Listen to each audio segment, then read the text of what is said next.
Racing isn't easy, but experiencing it is. iRacing puts you in the driver's seat with the industry's leading sim racing game. Drive on laser scan replicas of the greatest racing circuits from around the world. Go head-to-head against other drivers chosen by skill-based matchmaking to ensure competitive racing at every level. Compete across all your favorite series.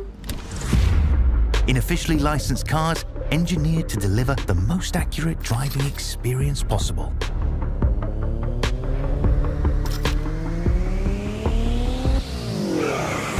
Join a race or host your own with players from across the globe. Race against the computer or in a league with friends. Feel the thrill behind the wheel. Visit iRacing.com.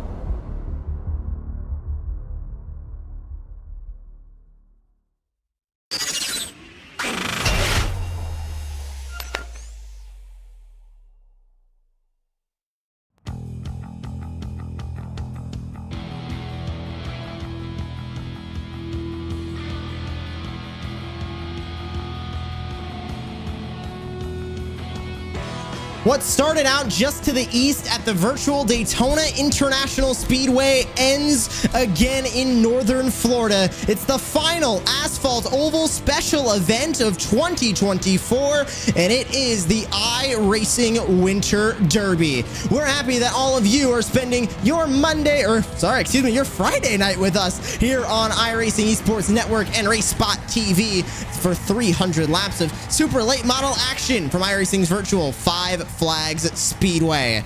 I'm your host, Joshua Lee. Joining me in the booth tonight is Derek Watson. And Derek, I said Monday night because obviously we're used to commentating another series together, but tonight we get to experience the final Asphalt Oval race of the 2024 special events calendar, and what a season it has been. I mentioned starting in Daytona in January. That was not just the Daytona 500, but also the Roar Before the 24 and the 24 hours of Daytona. But we have gone through a full year of special events and only one asphalt oval and one dirt oval to round out the year. And boy, Josh, isn't it fitting we're doing it today of all days? We start the morning out with Black Friday here in the United States, a mad rush across the retail stores to find those perfect gifts for Christmas. And we're going to end the night with a mad rush 300 times around Five Flags Speedway. What an awesome schedule this has been. I've been here for part of it with Evan Pasoko for the Coke 600 and the Bristol 500. Lots of different commentary teams been here, and you're right. What an amazing run here at the Winter Derby, and then one more to go in December with the Chili Bowl. And what more could you say about this Five Flags Speedway as we join into live qualifying that is about to end its way, about 90 seconds remaining here in qualifying. But where we stand right now, it's Kyle Terjak, who's number 27 that we're taking a look at right now, who sits top of the board with only about a minute remaining in qual. This speedway located in Pensacola, kind of the namesake now of the super late model calendar. It bookends the special events of the Asphalt Oval, but this race in real life, Derek, is also one that is important and that those drivers always want to win. Oh my gosh, it really is an all-star race for this series for the super late models. The who's who of motor racing. At least NASCAR has won here. Kyle Busch has won here. Chase Elliott has won here. And the names go on and on, up and down the list of star-studded names that have done it. And now we got Parker Redstaff in the virtual version of this event. Parker's had an up and down week, and we'll talk about that as the race goes on, Josh. But here he sits right now on the pole as we stand. We're not done with qualifying yet, about 25 seconds. I imagine everybody's just about done putting in laps, though. So right now he is our provisional pole setter.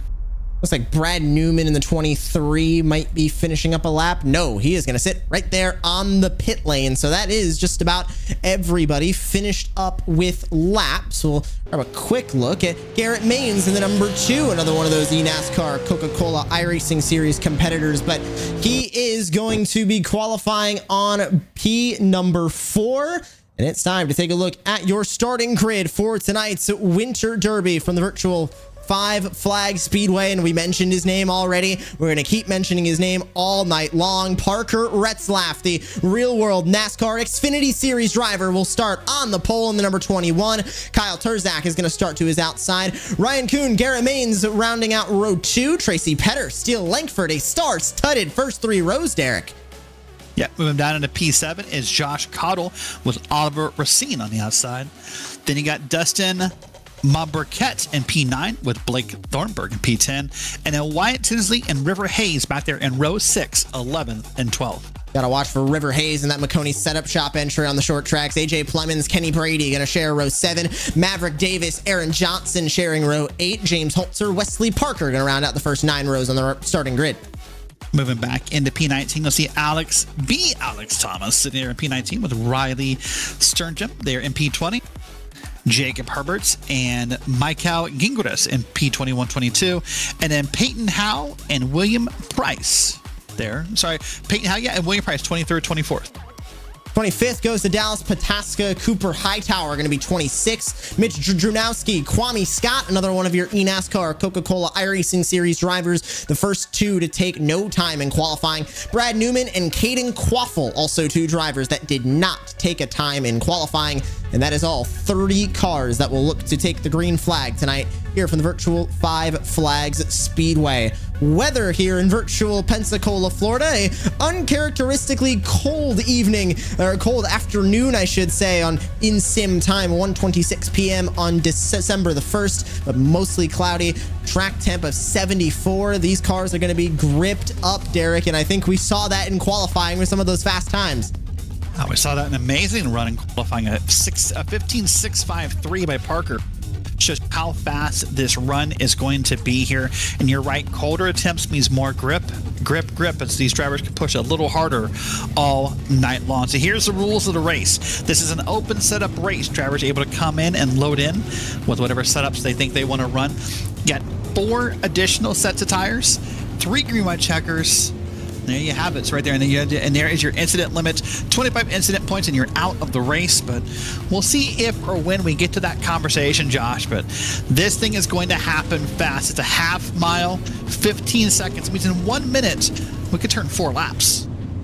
This race has a way of just logging those laps incredibly quickly. The caution numbers as well, averaging about the teens. That was the same a couple of years ago throughout the years in the top split broadcasted race, and also the same that we have seen so far this week. But as the field rounds their way through turns 1 and 2, we began the special events calendar at Daytona. We're ending the Asphalt Oval special events calendar at the Five Flags Speedway. This track known for history, it's known for prestige, and tonight it is going to be known for 300 laps in these super late models as the iRacing pace car pulls into the safety of pit lane. Here we go, it's the Winter Derby.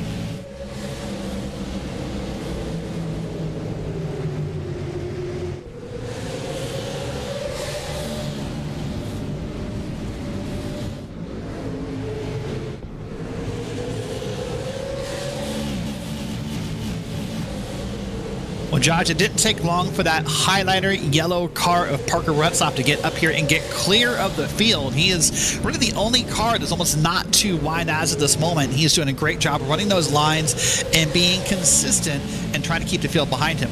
Not shocked seeing Parker Retzlaff up front at all, Derek, but we can go back a little bit, see that first side-by-side battle. That is the 4 of Tracy Petter, the inside of the 10 of Steele Lankford. This track, Derek, it's going to promote inside line racing. It is going to promote running right there on the bottom. Now, once those tires start to wear, and these drivers do have 4 tire sets laying in the pit lane like we mentioned, that's when the multi-groove racing is going to come into play. But as Josh Cottle gets to the inside of Lankford, what we're seeing right now, very inside dominant as they work their way now onto lap 5.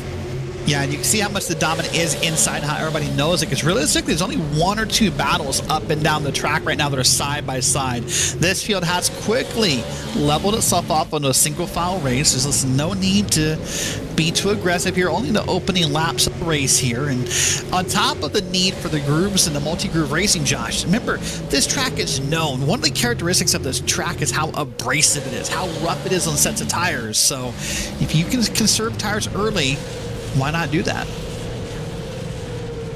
These two drivers up front right now, Parker Retzlaff, Garrett Maines. Maines, a mainstay of the front of the field and pretty much anything on the iRacing service, but specifically here in the Winter Derby, ever since the first time that we got to do this in 2021, running this special event, Maines was up front the entire night. Didn't walk away with the win, and it's been the same story every time Garrett Maines has gotten behind the wheel of a super late model here in the Winter Derby. But right now, he sits behind Parker Retzlaff, who is last year's champion of the iRacing Winter Derby. Can he be the first driver to go back-to-back in the broadcasted top splits? Nobody's been able to do that yet in the Winter Derby. Well, and of course, Garrett Maines, as you said, a mainstay in the front of the field. Remember, we watched him earlier this year during the iRacing Coca-Cola 600 walk away from the field during that special event and just dominate and come away with the checkered flag. So Garrett Maines knows how also to win in these special broadcast top split events. But I like how Garrett Maines is racing right now, Josh. He's just sort of respectfully, if you can, respectfully being a menace. He's right there. It's all over Parker's back bumper, all in his back mirror. He's not touched him. He's not bumped him. He's not anywhere near wrecking him. He's just saying, hey, I'm here, and I'm going to wait and see if you slip up.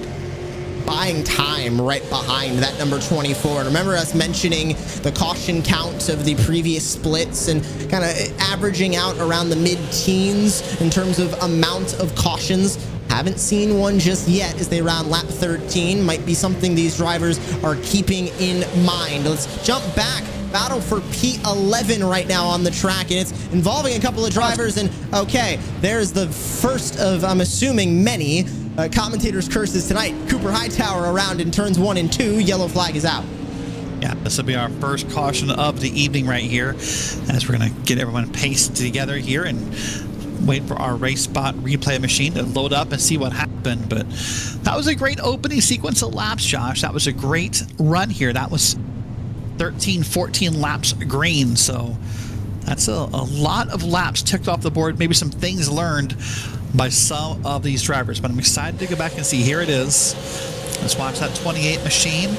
Now, we saw him get a little loose during his qualifying run by himself. Oh, no, he got help.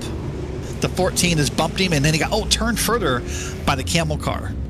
23 of Brad Newman that came in. That was also involving that number 14 that you mentioned. That was Kwame Scott, who ended up getting into Cooper Hightower in the number 28. But that brings out yellow flag number 1 of the night. Hightower brought it down into the pit lane, got a little bit of damage repair, and is now right back out onto the track. Blake Thronberg, Brad Newman, who got a little bit of damage, as well as Mitch Drunowski, all coming into the pit lane for service on this first yellow flag. This brings us to a calm for the first time tonight in 300 laps on the docket. Still a considerable amount of time left for all the drivers that are within the mid-pack. But Derek, you mentioned it earlier, Black Friday earlier today. I went out, tried to get my deals as much as I could. Couldn't find a whole lot that I was looking for, but what I was looking for a little bit earlier on this month was the iRacing Black Friday sale that is now going on through December 2nd. Everybody has until Monday to get 25% off 1 or 2 year subscriptions if you're already an iRacing member, but new users, 50% off. It is unbeatable in terms of sales.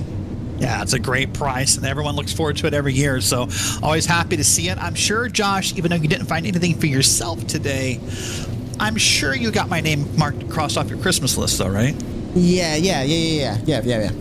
of course. I got you exactly what you asked me to get you. You didn't ask me to get you anything, but I did get you that. That works. Back to green flag. Parker Retzlaff leads the way. Garrett Maines pulls right back in to that inside line. And the outside line formed up a little bit, leading by the number 1 machine of Ryan Kuhn. That's the first side-by-side as the 4 of Tracy Petter gets to the inside. Yeah, and watch Ryan Kuhn here, by the way, because he currently right now, Josh, before this race began, holds the fastest qualifying lap and the fastest race lap here across all of the open setup sessions of the Winter Derby here this week for iRacing. So keep an eye on him. He's really, really fast, knows how to be fast. So we'll see if he can get himself clear. But here we are. This is inside the car of Tracy Petter. Tracy has already won in the Winter Derby this week. He is hoping to get a second victory before the weekend's over. He's got Josh Cottle that is working his outside door, trying to get by him. That outside line, we mentioned it in that first very short, about 14 lap run, that it hadn't come in. It's starting to work its way in already on the second restart of the night. But it's Retzlaff who leads the way, paces the field in the number 21. Maines and Terzak behind, Kuhn and Cottle through to the rest of the top 5. As the laps start to wind down, Derek, 16 seconds right now per lap. These are going to tick by incredibly quickly. If we were to go green flag to the end, not expecting that by any stretch of the imagination, we would be ending this race in just shy of an hour and 15 minutes. Yeah, that could happen. We'll wait and see here. But you talked about how the laps are going to tick by and how fast it's going to go. But I always say time is relative for a race car driver. Sometimes when you're the leader, these laps could not tick off fast enough for Parker Retzlaff. The 16 seconds feels like 16 hours. Meanwhile, if you're Garrett Maines, if you're Kyle Terzak, if you're someone who's down through the field, these laps are ticking about double speed right now because Parker Retzlaff is putting a small gap between him and the rest of the field. Mentioned this track being known for its abrasive surface, rewarding drivers that are able to be quick while not chewing up their tires. Is that what we're seeing right now out of these lead guys? Parker Retzlaff, Garrett Maines, Terzak, Kuhn, Cottle, all familiar names at the front of this specific race's field. But Retzlaff and Maines, 2 Coke Series drivers, one of them a real-life NASCAR Xfinity Series driver. Are they just that good at being quick and conserving tires at the same time? Oh, they're definitely that good. I mean, there's no doubt about that. But they're also really benefiting from this track that while we're in the single groove process, assuming we ever get out of it, this is going to be difficult to pass. Realistically, probably the only way you're going to pass someone here is either, one of 3 ways. Either, there's an incident on track, you beat them during the race on pit road, or you move them under green is probably most likely to happen. Now, back through the field, you'll see some shots at 2 Wide Racing. But for right now, if you're talking about the top 3, they've got that single filed out. This is all happening around Alex Thomas. This is the battle for 12th right now on the track. Langford's in it. Herbert's, Wyatt Tinsley, another one of those NASCAR names, all within the mid-teens of this field. And side by side, further back, that is Langford to the inside of Langford to the outside. Jacob Herbert's in the number 6 down on the inside line. Everybody getting stuck into this run. How long is the run going to last, though? We saw a little bit of contact within this group a couple of laps ago. Didn't lead to a yellow flag, didn't lead to any major damage on any super late models, and they stayed green after just a little bit of a hiccup right there off of turn 4. And look at that car on the bottom, that black and yellow car, if you will. That's the 8 car with Wyatt Tinsley. That car is wobbling, Josh. That car is not steady through the corners on the bottom of that track. It was kind of fishtailing itself like a goldfish, back and forth, back and forth. Let's see if he's got it kind of sorted out here. Look at those hands, those virtual hands. I always tell people when watching a race, if you watch a driver's hands, I can pretty much tell you how good or bad of a night they're having. And when the wheel is seesawing that hard in the car, I don't think this is the best night right here for the 8 machine. Ooh, look at that again! And these super late models as well, and we'll stay on board as he continues to basically turn right more than left. These things, the Cars Tour late models that we now have in the iRacing service, they are designed to turn nothing but left. Now, what does that do, Derek? It creates some very upsetting situations because we're seeing it from Wyatt Tinsley. It wants to turn left so badly that he doesn't even need to turn the wheel that direction. Well, either he or the car, one of them, just put those left tires below that white line a moment ago. And if you want to upset a car, that's a great way to do it. So keep an eye. This is the turn last time. I mean, he was down below the white line in that corner. But yeah, Wyatt's having a bit of a rough night here. He might just be waiting for the first caution to pit where he can maybe make some small adjustments or anything in this moment to help out. But unfortunately, with all those adjustments and all those things he's trying to do on track right now, he is losing ground on our lead pack. We see a battle right here. This is back, I believe, for 3rd and 4th, 5th, 6th right here on track. So this would be Kuhn, Clemens, Terzak, and Josh Cottle in this camera shot. battling for third as the top two, Retzlaff and Maines, pull away from the rest of the field currently to the tune of about 8/10, and that could stretch its way out and continue to stretch its way out as battle for third is now kind of simmered its way down. The 15 of Plemons now under fire. That's Turzak behind in the number 27. And now where does Josh Cottle insert himself into this mess? Very easy to get yourself into messes here at Five Flags. Seems like everybody wants to use as much real estate as this track has, which honestly does have a decent bit of real estate. You can go 3, you can go 4 wide, but as we just saw with Josh Cottle getting loose after a little bit of contact with the 27, don't push it too hard. You might end up in the outside wall of turn 4 or turn 2. And don't push it too hard right now because we're not really currently on schedule for a tire stop, Josh. Remember, only, I guess, 5 sets of tires. The one you have plus 4 on pit road. There's 5 sets of tires, 300 laps. That means you got to go about 60 laps per set, assuming we don't have a green-white checker situation. So really right now you got to baby those tires because you really just got to make sure that you can go all 60. Right now, if you pit right now and get new tires, you'll feel great about it. But at the end of the race, you're going to feel pretty lonely when you don't have any sets left. Green-white checkered situations in the top split races this week have been 3 of 4 in the open and fixed races that we have had. We've had 2 open splits, a Wednesday night 9 p.m. and a Thursday afternoon 2 p.m. And then fixed has had a Wednesday middle afternoon 4 p.m. and then a Thursday 9 p.m. 3 of those had green-white checkers, and all of them had caution numbers in the teens, and we're trending that way now as the yellow flag comes back out, lap 45 of 300. Oh, here we go. So this is caution number 2. We're averaging about every 20 to 21 laps right now, Josh. This is a good number for this field to run. And we'll wait and see what happens here. I think Kenny Brady was close to it based on the reactions he's having in a voice chat. But we'll wait and see what pops up on our replay machine. So here we are, 44 laps in. The question is, does anyone want to pit? Do our leaders want to pit? I'm predicting no. But we'll wait and see here as they come around. The pit road will open for the cars. And we'll see what happens here. But Josh, I think track position is just so darn important here. But hold on. I might be wrong. He's leaning that way. Anybody taking down pit lane? You can see Caden Quaffle, who was in, believing he might have been the cause of this yellow flag. We're going to grab a look at that replay now, considering the fact that most of our lead lap cars have not pit. Just a couple stragglers close to the back, and they're all trying to get out in front of the base car as well. So we'll take a moment now to take a look at that replay and what maybe happened here. We're on board with Caden Quaffle. Oh, it was a wreck further up.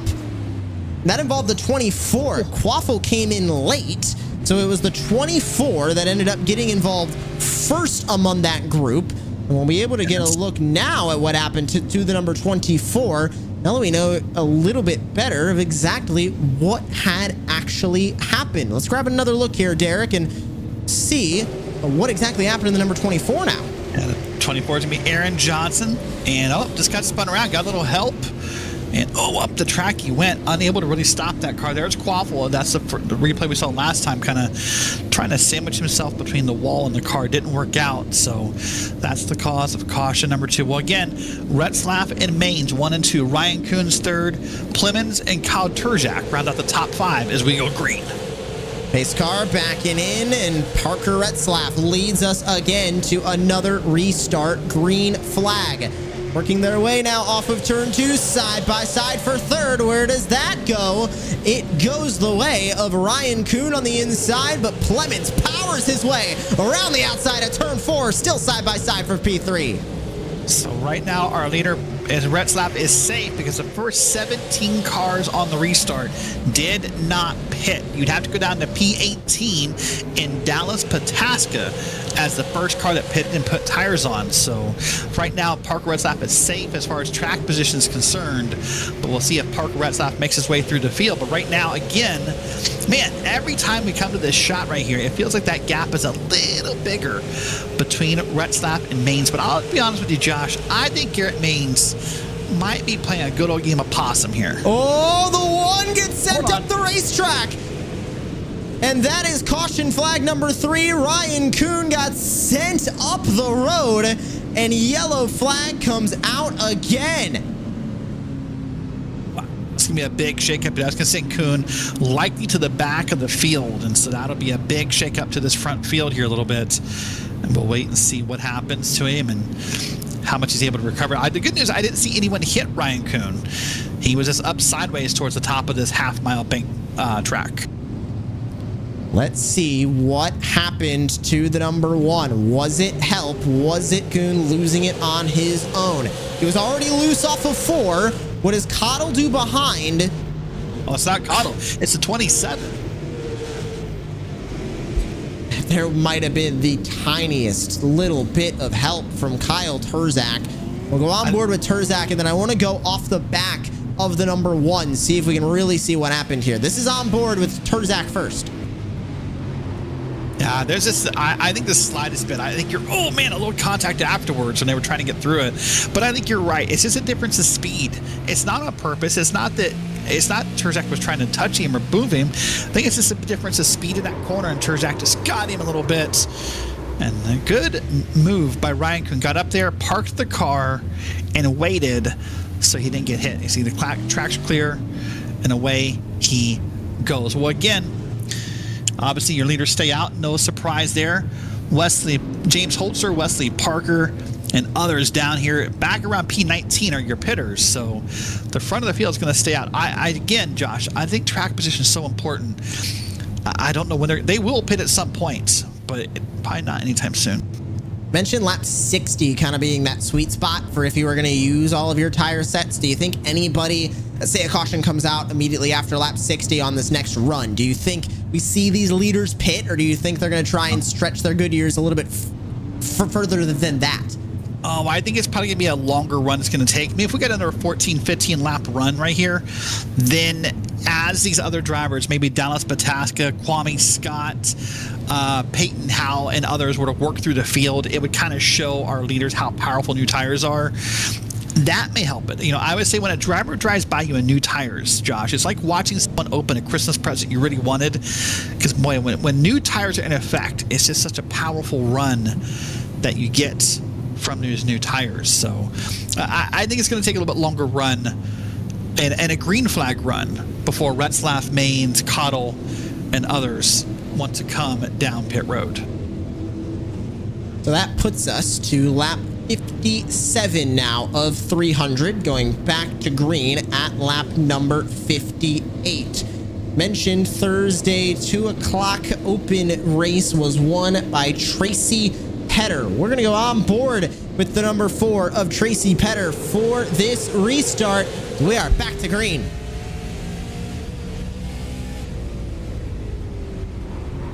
And they get turned. How did we predict that? Oh, we didn't do anything.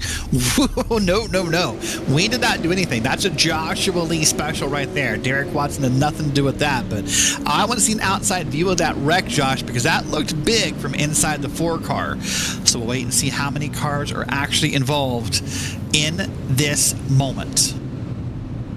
That looks to be from the inside a huge wreck, and from the outside it is not much better. I will personally apologize to the 4 of Tracy Petter. See exactly what happened from the blimp view. Contact behind, and then that just stacked them up, especially right after a restart. Nowhere for the 8 machine of Wyatt Tinsley to go.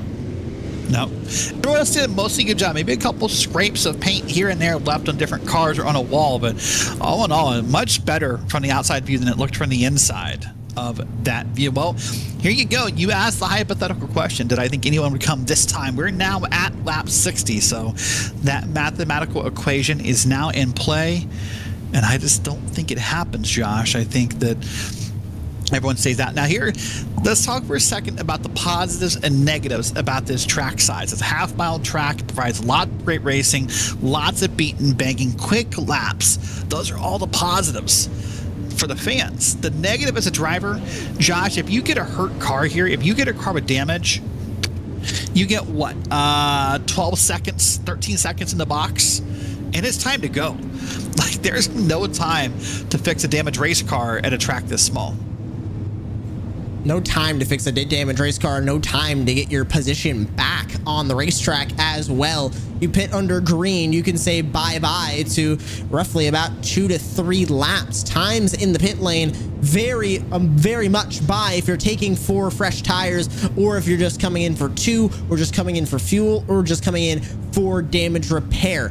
Looking at 4 tires, you're about 30 to 33 seconds in the pit lane. That's 2 laps right there, Derek, gone in a snap. There is nowhere to hide if you have to come into the pit lane under green. Yeah, so that maybe is the positive of these cautions, is that everyone will likely get a chance to pit, under yellow and not lose those laps. But as I said, if you or someone who gets a damaged race car, you're going to spend all night trying to fix it little by little. It's like this, Band-aids on a shark bite, if you will, is what it's going to feel like of how hard it is to fix a car here. But Josh, I want to point out real quick before we go green again. I told you earlier, Dallas Pataska pitted back on lap 46. He was P18. He's already P12 on these 2 short runs. So these yellows are great news for the drivers with the new tires. And there's that 22 at Dallas Pataska as he tries to work his way further on up the order as we get ready to go back to racing. Still Retzlaff in front as he gets another perfect restart and another perfect run into turn 1. What does Maines do from second? He's under fire now from AJ Plemons on the outside, side by side into turn 3. Yeah, that time it was Plemons on the outside who started second, with Maines on the inside starting third, and they're battling hard right now. And Maines just about cleared him. Wait to see if he does. I think he will right there. Yep, pulls on up and now is ahead here. And when you see side-by-side racing in the back mirror of Parker Retzlaff, you also see a smile, because it can mean those guys are burning up their tires just a little faster than they were before. Hold on. Again, yellow's out, lap 66. Now they're coming fast and furious. Now we'll pick up the pace on the cautions. And again, we're under yellow.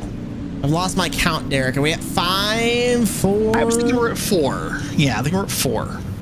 I'll take your word for it and go with 4 cautions so far before we've reached lap number 100. And we'll get another look at what happened under this yellow flag. And another stack up, it looks like, into turn 1. Everybody on top of each other through the restart. I mentioned nowhere to hide in the pit lane. There's nowhere to hide if you're out there just trying to log laps. And the 7 tried to pull into line, got turned. The 6 with big damage. He hit somebody on the apron too. My goodness, I don't think Pensacola has a hockey team, but we're body checking all night long like they do. We're doing NHL tryouts here in Pensacola at Five Flags Speedway. Watch this again. Look at this gold and black car. Beats a car on the outside. And then, oh my goodness, that car on the inside up on 2 tires. I'm sure there's big damage to that car as well. I don't know who that was on the inside. It was River Hayes that got turned in his McConey setup shop entry, and that ended up with the big damage to everybody else. Here's another look at the pinballs that we had. 6 with a big hit to the outside. The 9 comes onto the scene, so does, looks like, the 10.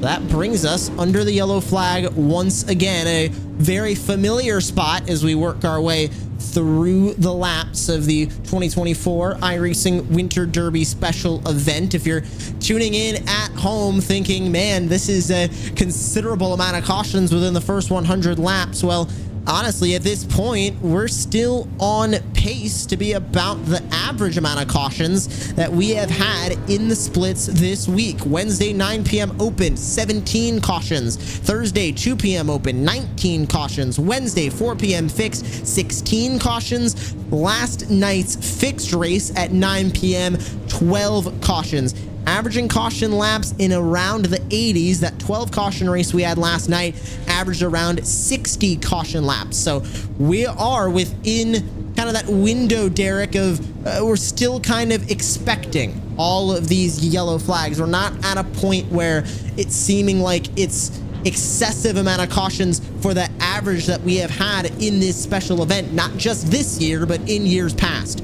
Yeah, it's about what we expect. I mean, and the problem right now we're having with all these quick yellows, Josh, is now the intensity picks up. Now you think you have to be more aggressive to gain your spots before the next yellow comes out. And sometimes when you get more intense, you sort of become the reason that next yellow comes out. So you have to be careful of that. By the way, quick note, Peyton House, the car we saw up on 2 tires on the bottom of the track. But here's Parker Retzlaff. Again, green flag is out at 5 flags, and he is quickly pulled away here as Garrett Maines falls back to 3rd. Retzlaff leads him off 2. It's Maines versus Cottle for 3rd. Plemons walks away with the 2nd place spot. Maines powers around the outside to try and get past Cottle. Can't do it by turn 1. I don't know that Maines is going to do it, Josh. He right now has got Josh Cottle all over his inside. Then Turzak and others, and another yellow. Caution number 5 will now come out as Garrett Maines stuck in P3 at the moment of caution. Believe that was Olivier Racine that ended up getting involved in this yellow flag. I see the 13 also involved. That's Kenny Brady. And caution number 5 now out of the evening. Let's see what happened on this latest yellow flag and see if we can grab a good angle of it as well. It seemed like another one of these incidents, Derek, that it's just kind of a stack up. Everybody looking for real estate, everybody kind of blending up the racetrack. And that, of course, very quickly can lead to trouble. Let's see how the trouble started and how the trouble ended. Yeah, I'm going to watch and replay from up above here. And we'll see what happens. See, there's Cottle Maines all right behind him. Yep, just up the track. That's at the unusual spot. Typically, he wrecks in the bottom of the track, Josh. But those 2 guys, things got hooked together and were fighting for a top lane spot. And both cars went around. Well, let me give you a little story here. Almost a story as much as drama, as much as just recognition. But Garrett Maines piped up a second ago and said, boy, every Parker Retzlaff start so far has been, quote, on the money. So you can see maybe a little frustration from Garrett Maines because he knows he just can't get a good jump here on Retzlaff. But boy, Retzlaff's getting a lot of practice here tonight, Josh, on those restarts with all the cautions we're going to have. By the way, these are not the end of these events. I know Josh has talked a few times about the events on Wednesday, Thursday, and today. These events, both fixed and open setups, run throughout the weekend. So no matter your iRating, you can come out here and race in a split against other competitors and see if you can win an iRacing Winter Derby all weekend long.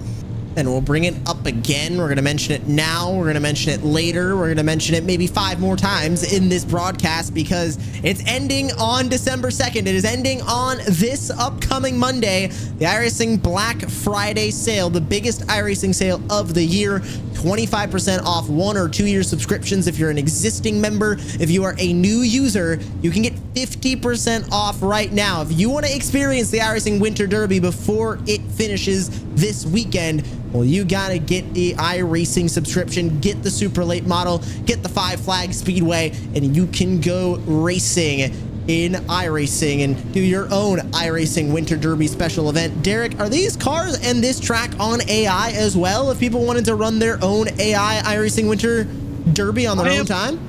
Positive the track is. You've put me in a spot with the super late model as far as the car for AI. I'm not sure. I should know. But yeah, you can get my own race this. Like I said, open all weekend. And listen, not only this, think about all the events next year, Josh. I mean, we have to assume based on this year's calendar, there'll be a Daytona 500 and more. But here we are, green again. And look at another on the money jump by Parker Retzlaff. I swear I wasn't trying to put you on the spot, Derek. I'm genuinely curious, and I'm checking it myself right now to see if everybody can race these ones in AI. But side by side again for second. Maines down low, pushes the 15 into the outside wall off of turn 4. I think Maines might be a little over everything happening. Another caution, number 6. Now for that one, I'm not sure. We'll wait and see where Maines and Plemons line up as far as who was where. Looks like Maines is going to get P2, but another yellow comes out, and I'm not sure what happened here, but boy, oh boy, now the frustration sets in. Now the angst sets in. Now it gets harder and harder to be patient about these yellow flags. was a slow car on the apron. Not sure who it was, and I believe just found the culprit of this latest yellow flag. By the way, Derek, super late model and Five Flags Speedway on AI right now. So for all those new users that are unable to run the Winter Derby before it ends because of their license class, we'll load up an AI race and you can go racing in the Winter Derby tonight if you get your subscription on the iRacing Black Friday sale. Okay, enough said about that for now. Let's get into this replay because it was Olivier Racine that ended up making contact with one of the drivers around him. It looks to be the number 28. Let's grab an official look at this replay. Watch here, right here on the bottom and middle of your screen, some contact. Oh, to set that Monster Energy machine. Oh, he kind of, wow. He bumped the Monster machine. I think maybe he stepped on the brakes too hard and kind of spooked himself into spinning around to that 13 machine and really caught himself by surprise. And then watch this here. It's like he hits him. I think he tries so hard to avoid the monster machine that he ends up sort of hitting the wall himself in the process. That's a unique wreck, Josh. You don't see that every day on iRacing. That was on board with Racine from the back. This is on board with Hightower from the front. Yeah, he definitely tried to avoid him. The 25 came in there, the filter time entry. Yeah, maybe he got help in getting turned around at the end. I don't know, but not very common. You see the culprit of the wreck get more damage than the victim of the wreck right now. Well, Josh, here we are, lap 83 at this point. So now, if you're Retzlaff, if you're Maines, Plemons, Terjak, Cottle, and others, you're ahead of schedule on the tires. That's where you are. Now you're thinking, well, this first run has gone longer, so now that math works in your favor as far as tires left at the end of this race. So here we are again.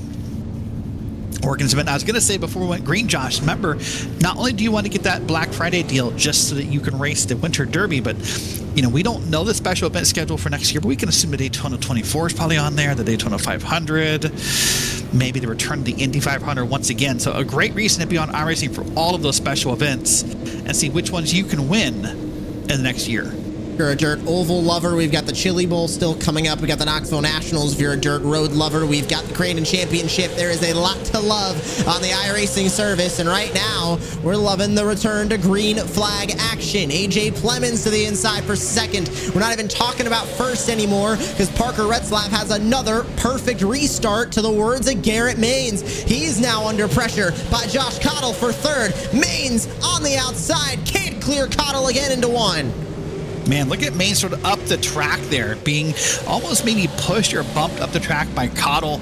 But right now, Maine's having a hard time holding on to P3 because Cottle is digging deep here to get up and down that track. We're working lap 87. And right now, Cottle is just giving Maines the fight for his life. And I like what Cottle's doing. He respects Maines. Obviously, Garrett Maines, a well-known driver. But racing him difficult is the name of this game. Jumping back to the battles in the mid-pack as well. This is Maverick Davis in the number 29 on the outside of Wesley Parker in the 16. Derek, I think you and me very proud to see Maverick Davis in this top broadcasted split of the Winter Derby. He tries to work around Wesley Parker, utilizing that outside line again that hasn't shown its hand just yet, but it has for Garrett Maines as he clears for third. Davis now trying to use it to his advantage with about a half car length still to go. Yeah, Maverick, someone we're both very familiar with and watching across different leagues and events on iRacing. It's always fun to see a familiar face doing well. It's Maverick, someone I think in the past year, Josh, has really gotten a little bit more confident in himself, has been able to perform a little bit better, and those two things really line up. It's almost a chicken and the egg scenario in that moment, right? Do you feel more confident, therefore you perform better, or do you perform better and therefore you feel more confident? Either way, it's working for Maverick Davis as we sit on board for a little bit with the number 29. Battle up front is on, though. Parker Retzlaff, for once, has a driver breathing down his neck. His name is AJ Plemons. You saw off of turn 3 just a moment ago. He got loose, had to keep it off the outside wall through 1 and 2. Plemons doesn't make up any time, but keeps the gap stagnant. 2 tenths into 3. Yeah, look at this. Plemons really doing the best we've seen in a while.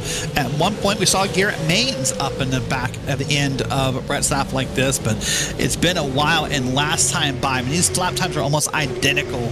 Josh, RaceSpot is 16.16.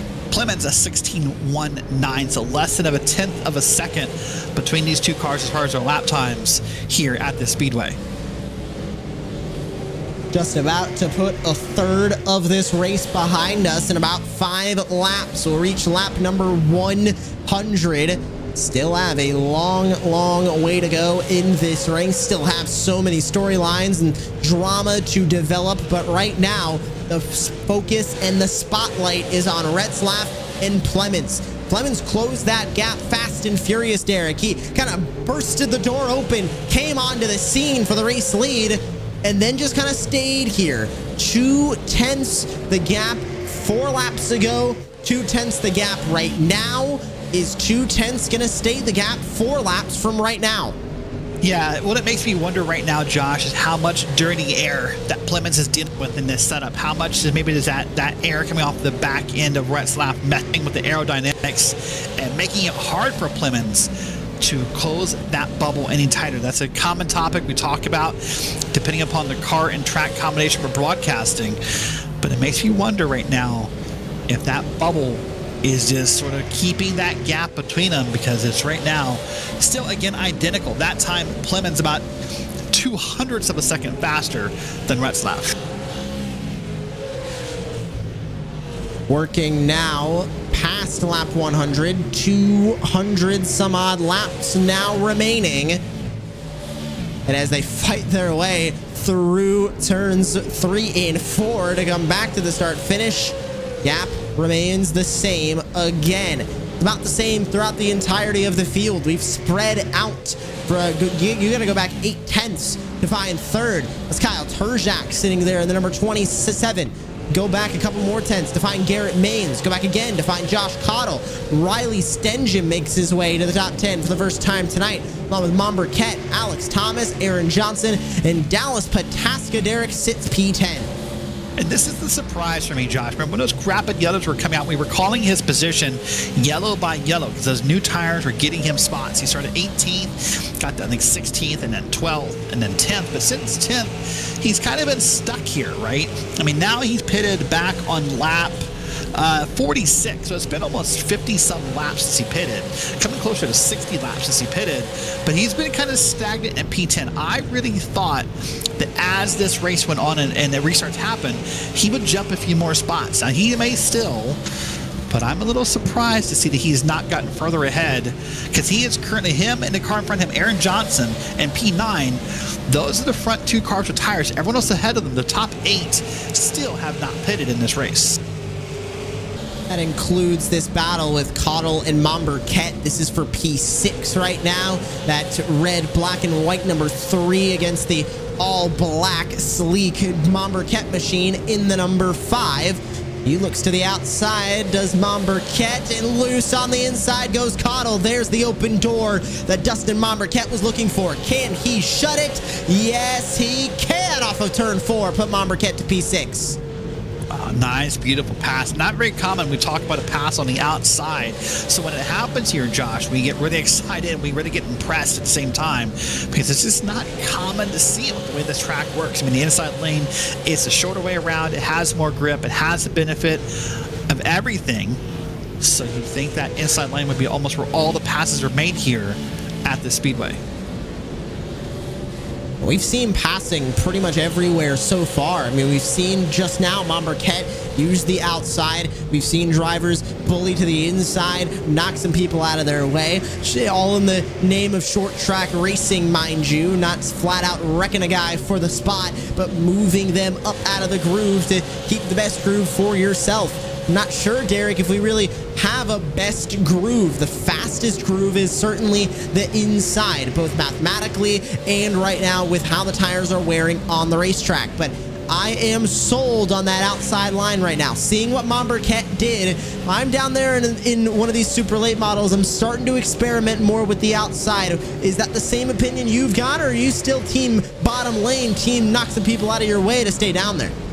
I want to experiment with the top lanes. Remember, one of the features that came to iRacing, recently has been that ability for the dynamic track to form, where now you can get up there and race and you can put rubber down on this track. You can make that work, but it typically takes more than you. It's going to take a few drivers to kind of band together to start slowly, gently riding up the track and laying that rubber down. So the groove that we see in the beginning of the race might be very different than how this race ends. I probably would want to get up top because I don't like having my braking points controlled by the car in front of me. I want to be up there and kind of dictate my own race and try something and see what works. But oh man, when the faster line is moving, it's hard to do that. Look at this here. Josh Cottle's now going to try to get down here and make a pass, but just can't complete it.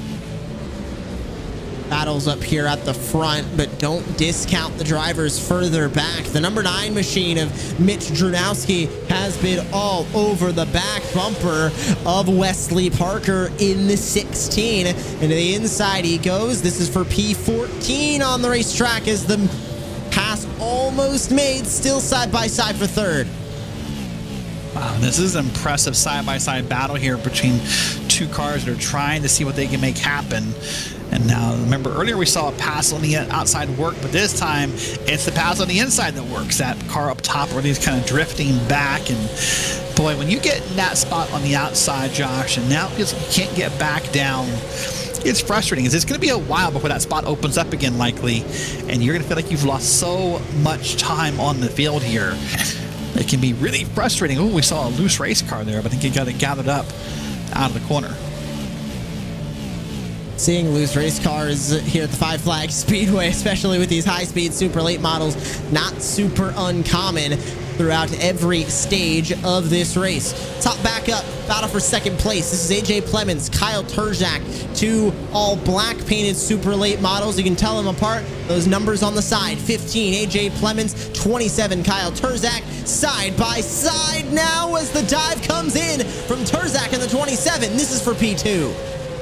Remember, this is interesting to see. This is a battle for P2 because, remember, at one point there was a battle for P1 that involved one of these cars, and then that has kind of fallen off. By the way, of note, our leader for the first time under green flag traffic, Josh, you see there, has finally caught lap traffic. Parker Retzlaff works his way around a couple of machines to put them a lap down. Right now, looks like it's the 28 that has gone a lap down, and the 11, that's Hightower and Holzer, 23rd and 24th. Still working side by side for the moment. Now back to single file as two drivers that are now one lap down fight amongst themselves. That is a battle for position, but you don't want to wreck the lead lap drivers that are racing around you as well. Holzer and Hightower made contact for a spot. That is for P23, but getting rather aggressive, Derek, for one lap down. Well, it's because it's a lucky dog rule, right? You want to be that first car one lap down, so if or when the next caution comes out, you can get that free pass around the track. But you're right, you also don't want to be involved with the battle for second and third, but you kind of feel like you have to, because listen, if you lift and you move up top and you let second and third go and your opponent doesn't, now you've lost a lot of time in that battle for the lucky dog. Now, luckily for P2, P3, that's Plemons and Turzak. They have gotten around them, and they're now back to racing themselves. Remember the difference in the cars. If you're looking on your monitor, your phone, your TV, whatever, remember it's just going to be about the numbers on the car will help you dictate, and the numbers and the colored numbers to help you sort this out. Battle for second place that we're watching right now on the racetrack. Also battling further back for P13. I mentioned Mitch Drunowski marching his way through the field. He has now gotten past everybody in this group to P13. Now chasing down Blake Thronberg for P12. That number 9 machine has got some speed, matching to the second decimal point in terms of times right now with Parker Retzlaff, who is in the race lead. Yeah, so that's a good thing to hear. If you're trying to get through here and battle the field as you're going as fast as the leader, the downside of what you hear is the gap between you and the leader, and realize if you're identical times, you're not making up that gap on the track here. So the battles up and down this track. That's what I love tracks like this of the half-mile nature, Josh, because there's always something going on somewhere. This is not a track where it's just, no one is alone at Five Flags. Battle for 12th. You're on board with Jurowski in the bottom box, who's fighting Blake Thronberg for P12. The battle for second is now kind of fizzled its way out. Let's join this battle for 12th full screen. Let's see if Mitch Jurowski can work his way past the number 18 of Thronberg. Not side by side yet. The 18 last time by 16.688. Jurowski 16.717. Very close in lap time. That time by Jurowski faster by a couple hundredths of a second. Yeah, these cars have been kind of trading that faster lap, just, inch by inch back and forth to see who can be faster on a run and who can close up a gap and who can pull away from a gap. So a great battle here happening in this race here for 12th and 13th. And both are getting up track out really well and getting back down to the corners, both almost touching the white line. So it's almost identical runs for these two cars. It's hard to pick out just based upon the driving and the view of who may be doing better. It's all about who's getting on the throttle a little sooner and a little later out of these corners.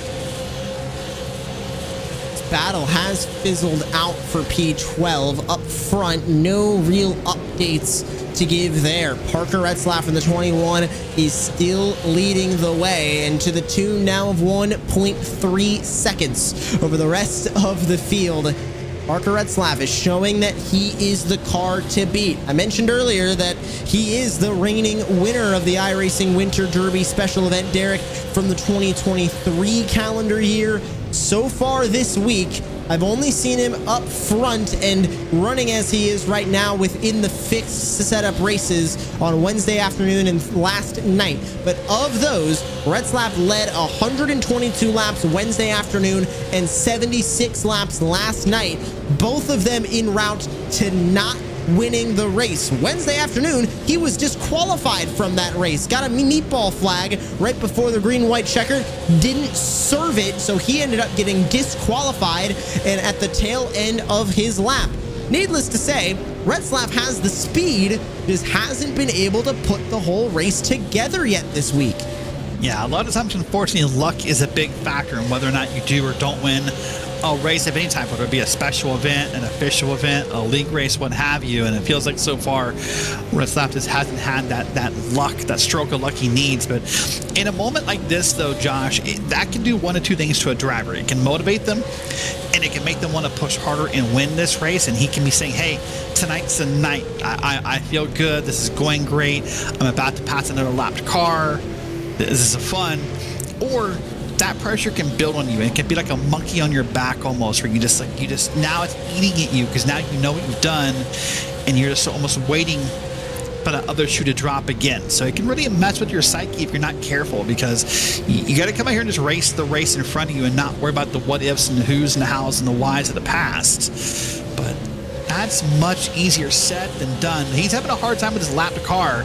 I'm feeling he's about to say hello with the chrome horn, and there he gets around now finally, but he looked a little frustrated there.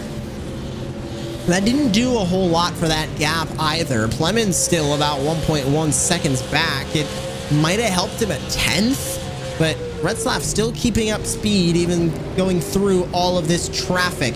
Let's hop back a little bit in the field. This is for P6. It is all those same names that we've kind of been talking about. It's Josh Cottle, it's Dustin Momberquette, and Alex Thomas also within this group in the number 12. But this is kind of where all of those kind of mainstay top 5 guys have gone. AJ Plemons, kind of one of the new drivers up there. He started way back in P13 tonight. Terzak's been up front. Maines has been up front. Riley Stenjam, another one of those drivers, started back in P20. He's now running in 5th, but these are the rest of the drivers that kind of started up front and been running up front through the wave of cautions that we had at about halfway through this stint. And now where we're at is all of them 6th, 7th, and 8th, with Momberquette trying to beat the back bumper off of Josh Cottle. Yeah, so this is kind of maybe I don't want to use the word stagnant because that has a negative context to say this race has become stagnant, but it's become kind of maybe calm, maybe a little bit more patient than it was, 60, 50 laps ago. By the way, we're almost about halfway done with this race, Josh. I would think if there's not, if there's not another yellow soon, then our leaders might have to think about coming under green, because I mean, you only get so much gas in a car. They're not there yet. I believe they probably have another 40, 50 laps before that becomes a concern, maybe. But at a certain point now, they've got to start getting worried. Hey, those yellows I was mad about 50 laps ago, could I get one of those? Because I might want to pit here. Remember, you said yourself, if these guys pit under green, that's 2-3 laps you'll lose. And compare that to Ryan Kuhn, Aaron Johnson, Blake Thronberg, Pataska, Langford, and others who have pitted. That's going to be bad news for Retzlaff, Maines, and others. You can also get a good look at those stint numbers as well now on our timing tower. I mean, everybody in the top 8 yet to pit so far tonight. 151 across the board as we now put halfway of this race behind us. 150 down, 150 to go. Ryan Kuhn, first of those drivers that has made a pit stop, but Derek, 9.9 in the box. I'm not sold on that being 4 fresh tires. Could have been 2. That seems a little bit too short to be all 4. Probably just 2 cans of fuel and 2 tires. Yeah, but I mean, hey, in this case, if it stays green, the gas is almost more important. The tires are definitely important. Don't misunderstand the point. But if I can stay out here, 50 laps longer than our leaders and put them 2-3 laps down, I'll try it out, right? I'll see if I can make something happen. Maybe I luck out and I get a yellow when those guys are 2 or 3 laps down. But you're right, at 9.9 seconds, I'm inclined to believe with you that it probably was not, 4 tires. So we'll wait and see if that becomes a problem and when it becomes a problem and how it gets played out. But here we are. Now we're at the point where we're counting down the laps. So we went from counting up to counting down. As a race car driver for me, Josh, in the car, that's a big moment. That's one of those mental things I have. You start to feel a little bit happier each time the number comes down. It's like you've accomplished something if you get to that point of the race. Well, think about how far we've gone so far. I mean, yes, in the lap count, we're just a little bit over halfway. But Derek, we're inching ever so closely to about 1 hour on the stopwatch from when the green flag flew. 150 laps around this track. It's not a lot. 300 is even at the point where it's kind of just on the cusp of going from a short race to like a medium distance, normal distance, super late model, non-feature race, a standalone race. But an hour on the stopwatch is an hour on the stopwatch. An hour in the sim rig is an hour in the sim rig. No matter how way you slice it, running an hour on the track, having to be perfect, having to only have those small breaks of a caution, not being able to move, not being able to get up, just kind of sitting and staring, whether in a VR headset, a triple monitor setup, ultra wides, whatever. An hour is still an hour no matter how you slice it. Well, and the more important part, when it's a half-mile track, which all the things you said are correct, but when it's a half-mile track, also, there is no break under racing. There's no moment to get over there and reach up and grab your water, grab your soda, whatever you have. The moment you turn off of a corner here and you get back on the gas, it's only a couple seconds before you're prepping for the next corner. So there's no downtime here. There's no downtime of, let me grab myself a drink of water, or hey, there's no downtime of, let me kind of run by myself. You're around cars. Look at that track map on the bottom that we've put up here. All those white dots, those are cars. There's one little gap down on the bottom there in the front street where I can find a small gap between cars, but I don't know. And right now, as they run, I'm just kind of looking at that track map, very akin to the Bristol 500 that we had back in September, where, of course, those cars are going a lot faster, a lot higher banking on Bristol. I believe it's even a stinge shorter as well. It's still the same thing. It's short track racing. It is almost like the oval version of multi-class racing. You almost got more traffic around you than you do drivers that you are racing on whatever lap that you're on. It is managing traffic. It is managing your expectations as well. And as we continue to watch this battle for 6th that hasn't really gone anywhere, closest battle I'm seeing on the racetrack, it's a little bit further back. This is involving River Hayes. It's involving William Price as well. These two drivers have been involved in a handful of incidents tonight. River Hayes, I believe, around 2, the 25 of William Price ended up on the scene of, I believe, the last yellow flag that we had, and had a little bit of contact and a little bit of front end damage. Now they battle noticeably, though. Look who is right behind him. It's Parker Retzlaff. They are about to go 1 lap down within this battle. Yeah, at one point, you know, obviously Parker a moment ago had these two guys in front of him and two other cars are now behind him. So at one point he was battling 4 cars in front of him as lap traffic. Now it's only 2. But Parker has to recognize, hey, listen, these guys are battling for something. They're not going to pull over and let me go. And so he's trying to find his way, and inch his way as he does there. And now gets by one of the 2 cars and is trying to work his way through here. So trying to be very patient. That gap is still 1.5 seconds back to Plymouth, so it's not like Plymouth is gaining anything from this battle, as Retzlaff now has kind of parked himself nicely between River Hayes and his opponent. And Hayes moves up the racetrack in turn 2. I don't think that's going to be a ceremonial go on by Parker. We'll see you later. I think he's just trying to push that car a little bit to stay in front. Remember, yellow flag comes out right now. Hayes would have stayed on the lead lap. It's not going to be for long. Retzlaff looks to the inside, side by side. This is not a battle for position. This is a battle to stay on the lead lap. Hayes is going to lose that battle, but guess what is happening now, Derek? Our first green flag pit stop. Josh Cottle is in. Yeah, here we go. I thought they would be coming soon because you can't stay out forever. So now the question is, where does Josh Cottle track back out? Where does he kind of merge back in line? Retzlaff is in. What those lap times? Here's Retzlaff, now your leader. I like that call by Retzlaff, by the way. Get out of that lap traffic and come down here and pit. I'm surprised he didn't do it like 5 laps sooner. Watch the time as well. Yeah, that's what I say. Here comes that slow crawl down pit road. Now AJ Plymouth is in. And so this battle is going to, or this timer is going to keep moving up green flag pit, sort of follow the leader. Once one of them does it, the rest arguments, but look at that time ticking up, 32, 33 seconds, the pit delta, not to 35 seconds. This is a long stop right here. What is going on? 40 seconds, 41 and a half on pit road, 23 seconds in the pit box. I believe those 2 tanks of full fuel going into that car, Derek. Remember, for everybody watching at home, iRacing is simulating real-world scenarios, and that includes on the pit lane. If you drive a NASCAR Next Gen machine right now, pull into the pits, you're going to have a normal NASCAR Next Gen pit stall. You're going to have pit crew around you and a normal pit stop time. Super late model teams do not have the full suite of pit crew members that the big NASCAR Cup Series teams have. You're dealing with a handful of people, much slower equipment. That is what these drivers are dealing with as well. Retzlaff with a long time in the pits to take 4 tires and fuel. That is going to be the same for Garrett Maines as he enters the pit lane as well.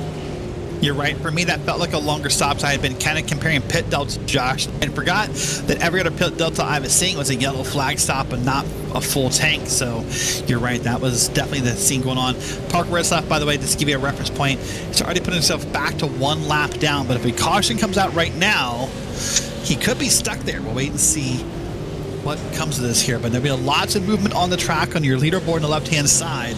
Right now it's Ryan Kuhn, Aaron Johnson, Thornburg, Mitch Drunowski, and Wyatt Tinsley, your top 5. These are going to be the cars that have not pit. I had a giggle in my voice because I can hear the iRacing voice comms, Josh. And Ryan Kuhn is now begging for rain, which we do not have in an iRacing Oval race, but he is begging for rain since he's now our leader past halfway. Listen, I want rain in the oval scene of iRacing as much as he does. The 8 gets very loose going through turns 1 and 2. I mean, come on. Wet weather tires, what we saw at New Hampshire in the NASCAR Cup Series earlier this year, I want that in iRacing. I also want leagues only. I don't think it should happen in official racing, but in leagues only, a chance for rain to come through and you just have to stop. You get the yellow flag, then you get the red flag. You know, it's a break for everybody. I want the iRacing broadcast version of real-world rain broadcasting, which honestly speaking, especially on Daytona 500 weekend, might be some of the best broadcasting of the year in NASCAR from all sides. All I can think of in my head, you and I are both good friends with Evan Pasoko. We jokingly call him the voice of eNASCAR. He is, but we both know how he kind of blushes and tries to brush it off when we say it. But can you imagine all the Evan Pasoko food stories we could tell during a rain break at Daytona? there would be nothing but. I mean, it would be the post-race show that we had a couple of weeks ago times 3 maybe if we ended up getting so much rain coming through. Oh my God. I just want that option. I want the option to have that long, kind of drawn out red flag. You can go to break, you can come back, whatever. You can postpone the race to tomorrow. I don't care. Just give us the option to have some shenanigans go on with the iRacing rain in the oval side of iRacing. But where we're at right now in this race, 116 to go. You saw last pit stop lap up there on the timing tower. Right now, Parker Retzlaff sits himself P14, 1 lap down where he sits at the moment. And we get a good look at that number 21 where he's at currently. Who he's racing right now in the lead of this race is Ryan Kuhn. Now, I don't think the two of them could be on much different stints right now on where they're at, because Ryan Kuhn pitted way earlier on in this race under a yellow flag, and he actually pitted twice. Pitted once, another yellow flag came out, he came back down, and then Retzlaff just recently pitting at lap 171 and is still sitting 1 lap down. The difference within these stints, Derek, is almost impressive to look at. Kuhn's leading the way, but with 112 now laps to go, he knows he's going to have to pit again. He's not going to be safe. Yeah, and the other difference in these stints right now, too, Parker Retzlaff last time by at 16.353, Ryan Kuhn at 16.633. So Retzlaff is running him down. But you're right, if you're Parker Retzlaff, be patient with that, keep calm and drive on meme, because you know that no one here could take this all the way green. Everyone's going to have to pit again in some fashion. So obviously, you're Parker Retzlaff, you want to get yourself unlapped and you want to do everything you can to put yourself in a winning position. So the only thing you need now is not a yellow flag to come out, so you can put yourself back on a lead lap. 110 laps now remaining, make it a 109. Ryan Kuhn leads the way, 2.3 seconds that gap between first and second place. River Hayes, Wesley Parker in a side-by-side battle. Look who's behind him, Garrett Maines, one of those drivers that joined Parker Retzlaff. It's on the same lap as him, same strategy as well. Just a couple of laps difference between those two. Maines on the fresher tires will get by this duo, but Hayes and Parker were battling before those leaders came into the pits. They're battling again. Yeah, this is a great battle. It's been going on for a while, and these drivers must have a lot of respect for each other with the way they're racing. And there's been no bumping, no contact I've seen, no aggressive moves, just great side-by-side racing. That's a lot of what the super late model allows us to have, Josh. It's a lot of great battles, a lot of driver initiative as far as how this car drives. It's sort of a car I like. I think either you're good at it or you're not. There's a lot of drivers who excel at this car. So a lot of drivers who race, different things on the surface, NASCAR Next Gens or the NASCAR trucks or the ARCAs, and they're good at those, but you're not good at this for some reason. It's really about, in my mind, how well you can handle a loose race car. I think it's a great point to make, because remember that onboard we saw a little bit earlier? I believe it was Wyatt Tinsley. Just how loose he was, and not even turning the wheel to the left, was just kind of resting the wheel and maybe even giving it a little bit of counter steer. I mean, that is what these drivers are dealing with, especially on fresh tires. Let's give a look on board. This is Parker Retzlaff, and I'm even going to get rid of the timing tower. Watch his wheel. Watch what he is doing with those inside hands. Yeah, does that look much calmer than what we saw with Wyatt Tinsley earlier? Just, maybe a little right. Oh man, a little right there just to get out of the corner. And now he's got his stuff tucked up under the lap car, that Camel machine. But that's Brad Newman on the outside of the 23. Remember, everybody in this race has the option to run an open setup. And if you're brand new to iRacing, wondering exactly what that means. Well, on the iRacing service, and in both officials, leagues, hosted, everything, you have the option for an open race or a fixed race. Open race means you can run any setup on the car that you want, as long as it passes the internal tech inspection. Yellow flag flies with 100 to go. I'll finish my point real quick. Fixed setup, everybody runs an identical setup. Only driver aids are available to be adjusted. But yellow flag flies, and that's not what Parker Retzlaff wanted to see, is it now, Derek? Wow, this is going to be a question of if everyone pits or not, so that Parker can get that wave around. Let's wait and see. Kwame Scott was ahead of Parker. He will be the lucky dog, so we'll wait and see what happens and when this replay machine loads up. There's the one car. He's already coming down. I think everyone's going to come down here, so Parker will be okay, I think. Well, let's take a look here. And I think realistically, probably for those cars up front, Josh, they were only about 5 laps from needing to pit. So for those cars up front, for Kuhn, Johnson, Tinsley, Langford, this is probably a big break for them. Majority of those previous leaders come down. Kuhn is still scored as your race leader, but it looks like it's going to filter out, and we're going to see what happens when they all rejoin the iRacing pace car. But first, Derek, let's grab a look at what... Hold on, Josh. Sorry, let's watch that first, and I got a story for you. Hey, we'll go with your story first. How about that? Parker Retzlaff just pitted. Parker Retzlaff had the choice of coming down or staying out and taking the wave through and getting it back in the lead lap, and Parker Retzlaff just pitted. I stunned, shocked, in awe, gobsmacked, whatever word you want to use. Wow. No black flag, no meatball, and he came down for 2 tires. Retzlaff playing the long game, maybe? Listen, I'm up here and he's down there, so maybe he knows something I don't. But if I'd have been in a spot of getting the wave around here to put myself back in the lead lap and probably in a top 15, top 10 spot, you would have had to pry me off the track with a curl bar. I don't get it. I'm sorry. Let's go back to the replay and see what happened. And I apologize for cutting in there, but that really threw me off my game a little bit here. But here's what's going to happen. Watch this battle. Oh, again, another wreck to the outside. There's a car got hit in the process.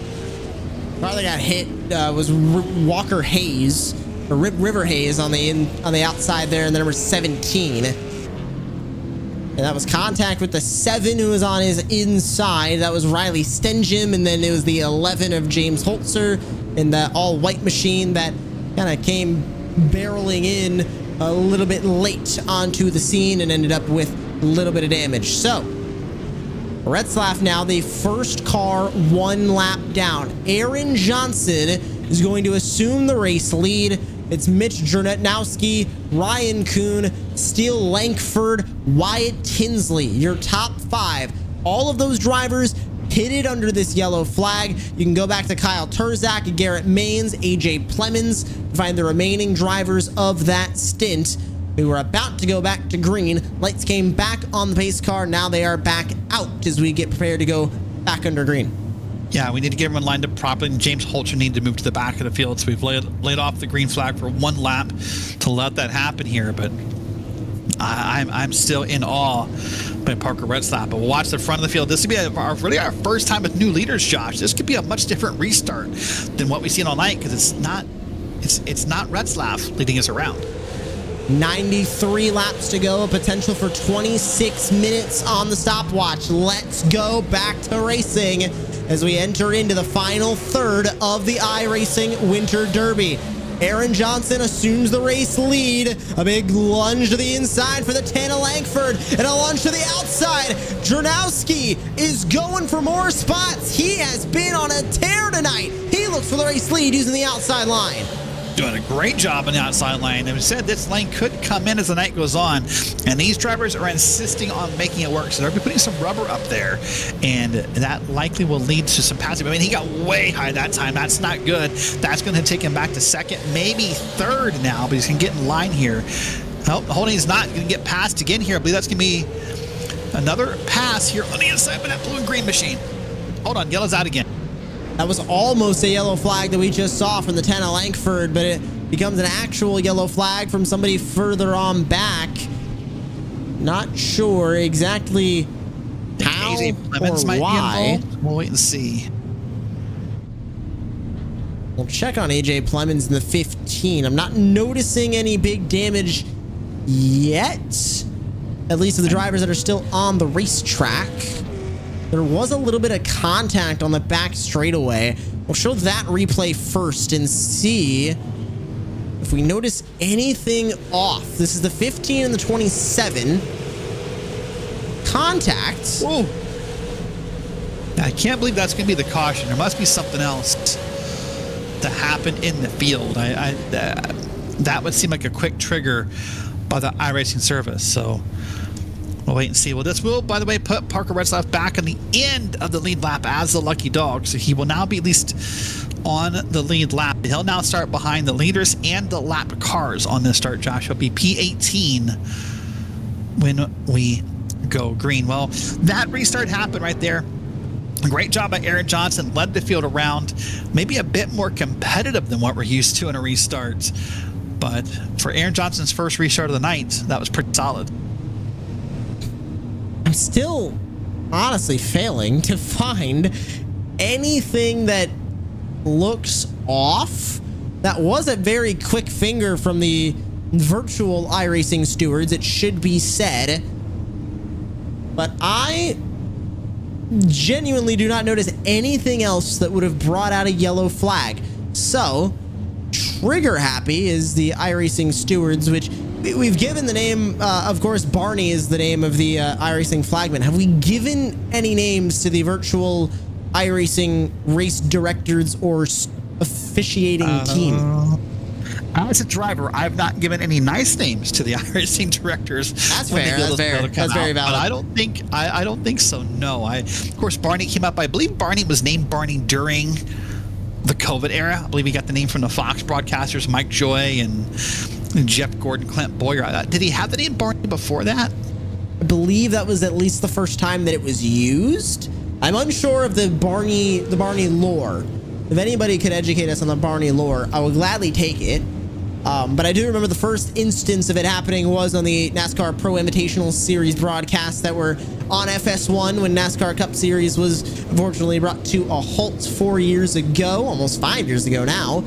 But ready to go back to racing here at the virtual Five Flags Speedway. 85 laps to go. And this second story is going to be a lot similar to the first. As Johnson leads us to the green, he will lead by a considerable margin into turn one. And to the inside goes Ryan Kuhn, or as the outside, excuse me, of Mitch Jernowski. As Jernowski tries to hold strong on the inside, they're already to a lap machine. That's the 23 up ahead. That's the 23 who I am surprised he already back here. He must have been trying to get off at pit road the last possible second. And right now he has some, oh my God, Josh, they're 3 wide. This is not going to be pretty. Steele Langford might not have been the prettiest, but he walks away with P2. How did he figure that move out? And we're still 2x2, 3 wide, maybe a little bit further back in this group. They're navigating around the lap number 23. That's Brad Newman, who we have found out was the cause of that last yellow flag. And that's why he's getting lapped by this whole field. But still Langford up the middle, 3 wide. He fights for second. Wow. I'll tell you what, Langford might be the only person happy with Newman right now, because when they were 3, almost 4 wide at this raceway, a lot of people were yelling, and they're going to be yelling again for under caution again. I believe this is number 9 on the evening, Josh. Cooper Hightower, James Holtzer involved on the front straightaway.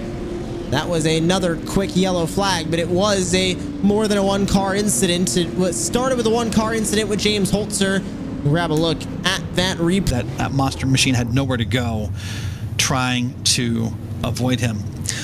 Boy, oh boy, what a moment for Brad Newman. Now we're pretty sure he was, in fact, the last caution. We found it right at the end before we went green. Now time to show it. But he went from being the cause of the caution to almost being the cause of chaos here right around lap 215. Back under the iRacing pace car, back to a little bit of calm.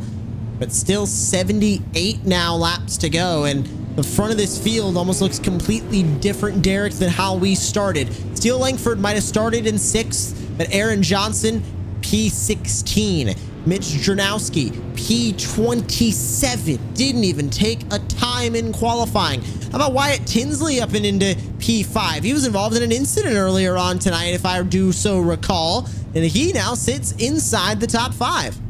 Yeah, lots of cars have been involved in incidents, so you're sort of on a short list if you haven't at this point of being involved in an incident. But you're right, lots of big movers here up through the field. You mentioned Dronowski plus 24. Other names, William Price currently sits 13. He's up 11. Kwame Scott also, I believe, did not take a time. He's up 13. Wesley Parker's up 10. So lots of big names up and down the field that are moving forward here. And we'll see how it goes. By moving up to the field, by the way, Parker Retzlaff, by the way, already back to P11. So we'll wait and see what happens here. And I'm hoping under caution, Josh, we can finally maybe find out what happened, if we can, with Brad Newman on that last yellow. We'll see if it ever comes up in the replay machine before we go green again. But boy, oh boy, that was just... I know Brad was trying to maybe fight for his spot, and maybe he was just trying really hard, but whew, that was scary. Well, either way, we look to go back under the green flag. 75 laps to go. Not seeing anything on the replay just yet, and we'll see if maybe a little bit later on we can grab a replay of what happened to Brad Newman. But the focus still sits live as is side by side on the restart for the moment for the race lead. Contact behind. It was one car trying to ship Garrett Maines in the 2 as the entire field tries to fit into turn 3. 3 wide. Wesley Parker upstairs makes contact with Cottle. They save it off of turn 4, staying green, and aggressive racing now for the race lead. It's like someone hit the go button. It's like the Buffalo Wild Wings commercial just broke out here, Josh, because everything has turned a bit more chaotic here. Maybe these guys know there's less than 100 laps to go. Side by side now for 3rd. Leaders trying to pull away. Langford in 2nd. Johnson in 1st. The black number 24 versus the green and blue number 10 as they exit turn 4. Caution flag is going to fly again, and this battle is going to have a pin put in it for now. Looks like Hightower might have been involved in another incident tonight off of turn 4. Actually, it was another vehicle in front of him that ended up getting wrecked, and we'll grab the replay of that in a moment as everything calms down again. Derek, we're back to the cautions, breed cautions, just one after another. If the earlier wave of cautions has anything to say about this one, I think eventually we are going to see this smooth its way out into a long green flag run. Question is when? Yeah, I don't know if we are, to be honest with you, because, I mean, look at that intensity we had there on this lap.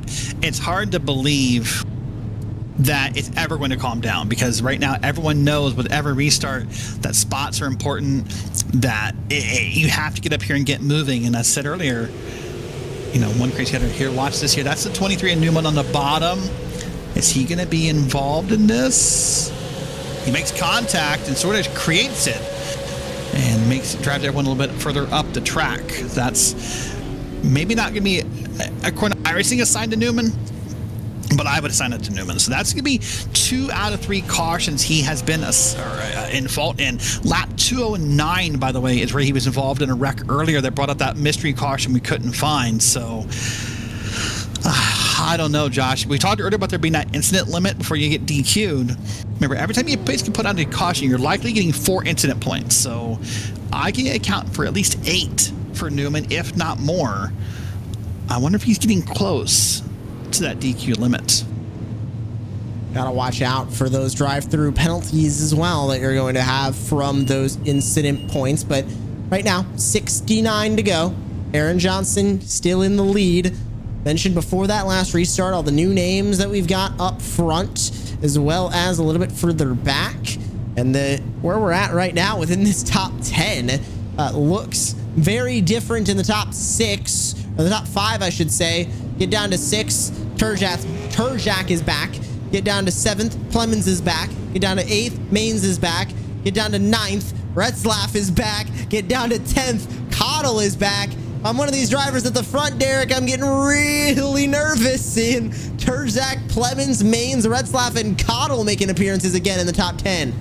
Well, and what I'm nervous about as a commentator and a spectator and a fan, Josh, is all those names you mentioned are going to be impatient. They want to be back up front. They want to win. They were up there earlier. And I'm nervous for them that they might get a little too impatient. They might get a little too aggressive on the start here and catch themselves up in something that they didn't mean to. So wait and see how that ever comes to be, if it does. But right now, we're about to go green again, if only for a couple laps. Finally got the replay of Brad Newman, and it was contact with the wall, contact with the car behind, and that is what brought out the caution, not the two-car contact that we originally thought. Nonetheless, we're back to green, and it is a hornet's nest for P3. The dive to the inside. Everybody 3 wide, fighting for real estate. We're 4 wide off of turn 2. How did that work? Only a little bit of contact between Retzlaff and Maines. The caution comes out from further back. How does the caution further back? How is the caution not for the 4 wide? I'm happy for them, Josh. Don't misunderstand the comment, but I saw 4 wide, and there's a caution that's not for the 4 wide. Retzlaff got bumped pretty hard. I thought for sure he was going to be in trouble. But boy, oh boy. Don't worry. We're going to cover that too. We're going to get to the 4 wide that we just had off of that corner as well. Honestly, in all that, didn't even catch a single driver that might have been involved in that yellow flag. Riley Stenjim received a meatball, so I'm assuming that's going to be around him. We're going to spool up that replay and see if we can guess correctly, assuming it is around Riley Stenjim as we look at the replay. Watch here. They're 3 wide right there. Oh, a little small bump from the bottom of the track. Sent car up top, and that's the reason for the yellow. Don't back up me. That makes me nervous. Luckily, nobody there as he backed up, but I can understand the nervousness of a car backing up in the middle of the racetrack. But that is another yellow flag that is brought out, and the top 5 stayed the same. They all kind of shuffled positions, but the Terzak, Maines, Retzlaff group all stayed in the back half of the top 10. But I, personally, and I'm sure you do too, Derek, want to look back at that 4 wide, because what on earth are these drivers thinking at Five Flags Speedway of all places? Maines almost got wrecked. He was insanely close to getting wrecked by the 21 of Retzlaff, and he somehow did not. Take a look at this one. Look at that. That's Retzlaff on the bottom. That's Maines up in the middle. The 3, they're at 4 wide. Remember, at some point, I don't know if it was Maines or Retzlaff was starting yelling in voice chat, we're 4, we're 4, we're 4. Wanting everyone to know they were 4 wide in that moment. Unfortunately, this race kind of slowed down quickly because of the yellow. Maybe fortunately for those drivers, that race slowed down quickly. I told you I was concerned that these drivers were going to kind of push the topic and they were going to kind of push the aggressiveness. And, well, in that case, I was right. They're pushing pretty hard here because all those drivers, Plemons, Terzak, Maines, Retzlaff, Cottle, who were up front, want to be up there again. They feel like they belong up there because that's where they started. And now we know how aggressive they'll be to earn that spot back. Still baffled at how the yellow came from further back in the field and not the 4 wide. If you weren't watching that last restart and you heard us yelling about 4 wide, and if you're not watching right now, get your eyes glued to the stream right now, because we're about to set them loose again. 60 to go. Do we go 4 wide this time by through turns 1 and 2? They're not 3. They're all still 2 by 2. It's much calmer than the last one, but Retzlaff almost gets turned from the back of the field. Wow, Retzlaff got that thing saved up, and everyone behind him did as well. That was amazing. I don't think he's safe yet because he's in a couple of precarious positions here. But boy, that was almost big for Parker Retzlaff. Side by side for second as Aaron Johnson tries to pull away. Ryan Kuhn in second. He's on the outside line in the black and blue number 1. He now clears the green and blue number 10, Steele Langford, to pull down and into second place. Here's Garrett Maines side by side with Wyatt Tinsley. You might think we're watching an eNASCAR Coca-Cola iRacing Series race with the names we're saying right now within the top 10. They're all doing a great job here. Got one car way up top there. I think that's Tinsley up top, just letting cars by. Now can get back in line and try it again behind Cottle. And boy, oh boy, now we're approaching almost 50 laps to go. We're 57 to go to be exact. And the intensity is picking up here. Everyone's getting more aggressive. Everyone's getting less patient. Everyone's leaning on each other a little bit more. This is the Winter Derby. That was Tinsley that brushed the wall coming off of turn 4 a couple of laps ago. That burned all of his momentum off, and he ended up having to let that group go by. Battle for the lead is between Johnson and Kuhn, the all-black number 24 versus the black, blue, and white number 1. He is in his tire tracks as they sit side by side behind. I think all Ryan Kuhn wants to do right now is get side by side with Aaron Johnson for the race lead. Yeah, I remember we said earlier in the broadcast, Ryan Kuhn coming into tonight has the fastest lap and the fastest qualifying lap of anyone in the Winter Derby Open setups this week. So he knows how to get around here. The question now is, does he know how to make the pass for the lead around here? And they've got a beautiful gap. They got about 4/10, maybe a half a second between them and AJ Clemens in P3. Kuhn led 124 laps en route to his Wednesday night open race victory in the Winter Derby. Does he do it tonight? But caution flag flies again. This time, Derek, this one was for Parker Retzlaff in the number 21. Issues in turn number 1. The 18 is involved as well. But we stand still now with 51 to go, and the 21 is the main culprit. We'll wait and see what happens to Parker Retzlaff. Remember, he's had some issues with handling in this car, maybe being a little aggressive. You saw him get wiggle loose there towards the beginning of this run. So we'll wait and see how this caution involves Parker Retzlaff and what happens. Watch for that highlighter yellow car right there in the middle of your screen. Oh, got bumped. He got some assistance. That was, I don't even want to call it assistance, Josh. He just got turned by the car behind him. I didn't get a number or a plate on that car, but someone should report it, because that was a hit and run. That was like 5 incidents in one. I'm going to focus on the 16 of Wesley Parker because he was the one that actually got into Retzlaff. But look at the 27 up the road. That was Kyle Terziak who made contact with Tinsley. The 18 ends up as an innocent bystander in this mess too. But Retzlaff had nowhere to go with the contact that was happening in front of him, Derek. Josh, he lifted his back tires off the ground. I mean, my goodness, that's... Watch this again from this back view. Hello. Like, oh, and he just barely got by him, but... Oh boy, if you're Parker Retzlaff, you're not out of the race. I wouldn't think that damage is not race ending per se, but the fact you're going to start back at the end of the lead lap here, that's going to kill your mood. It's going to kill your momentum. It's going to kill probably your hopes of getting back through the field again. But listen, the yellow wasn't out yet. I get it. There's a checkup in front of you. It's hard to manage, but you gotta keep your eyes open. If you're Wesley Parker, you gotta know there's something going on in front of you.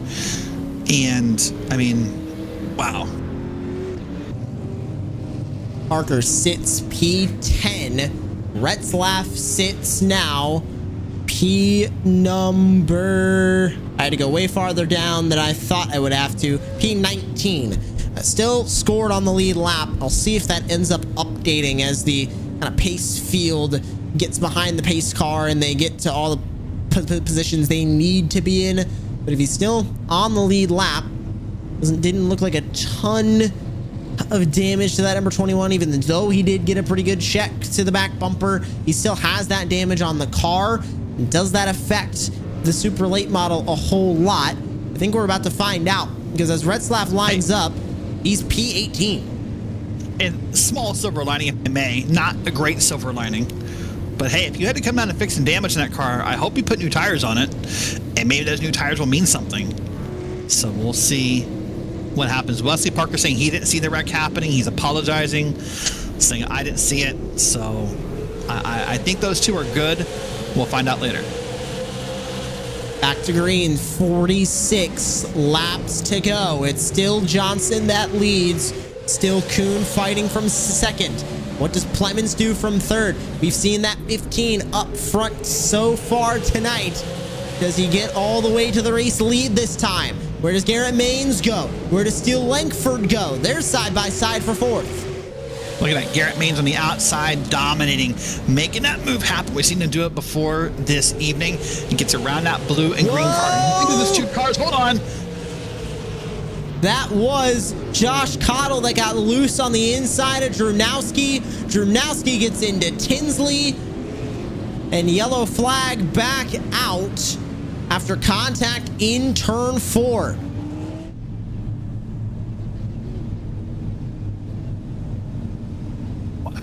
I mean, this race is getting more aggressive, Josh, and you can tell it if you had access to the voice chat.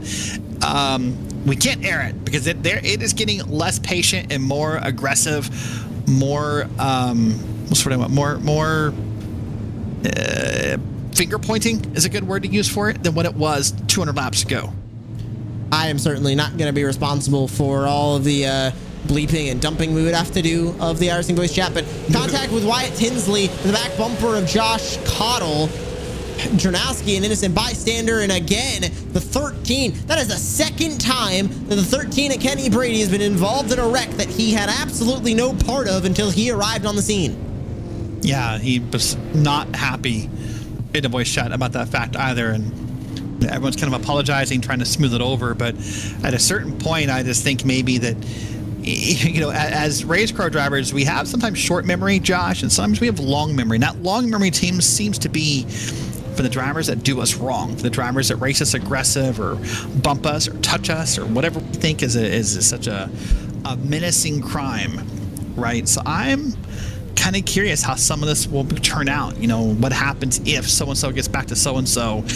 You know, do we see some use of some bumpers? I just, you know, Parker Retzlaff and Wesley Parker, if they get next to each other, is Parker going to race him nice or is he going to race him aggressive? And those kind of questions are still left unanswered. By the way, Parker Retzlaff did make up 4 spots in that wreck, by the way. He was able to get through cleanly, so he's back to P14. But right now, it's still Aaron Johnson's race to lose. He seems like he's dominating the restarts. He's keeping Ryan Kuhn at bay.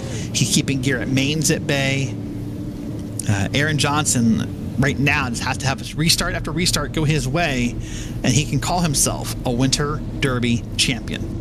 Remember earlier on in this race, Garrett Maines from second place kept restarting to the outside of Parker Retzlaff, and every single early race restart, it was perfect restart after perfect restart after perfect restart from the 21 of Retzlaff. Is this going to be the same thing from Aaron Johnson? We haven't seen a whole lot of him up front in the first half of this race, but now in this caution-filled back half, he has pretty much led and only led off of these restarts.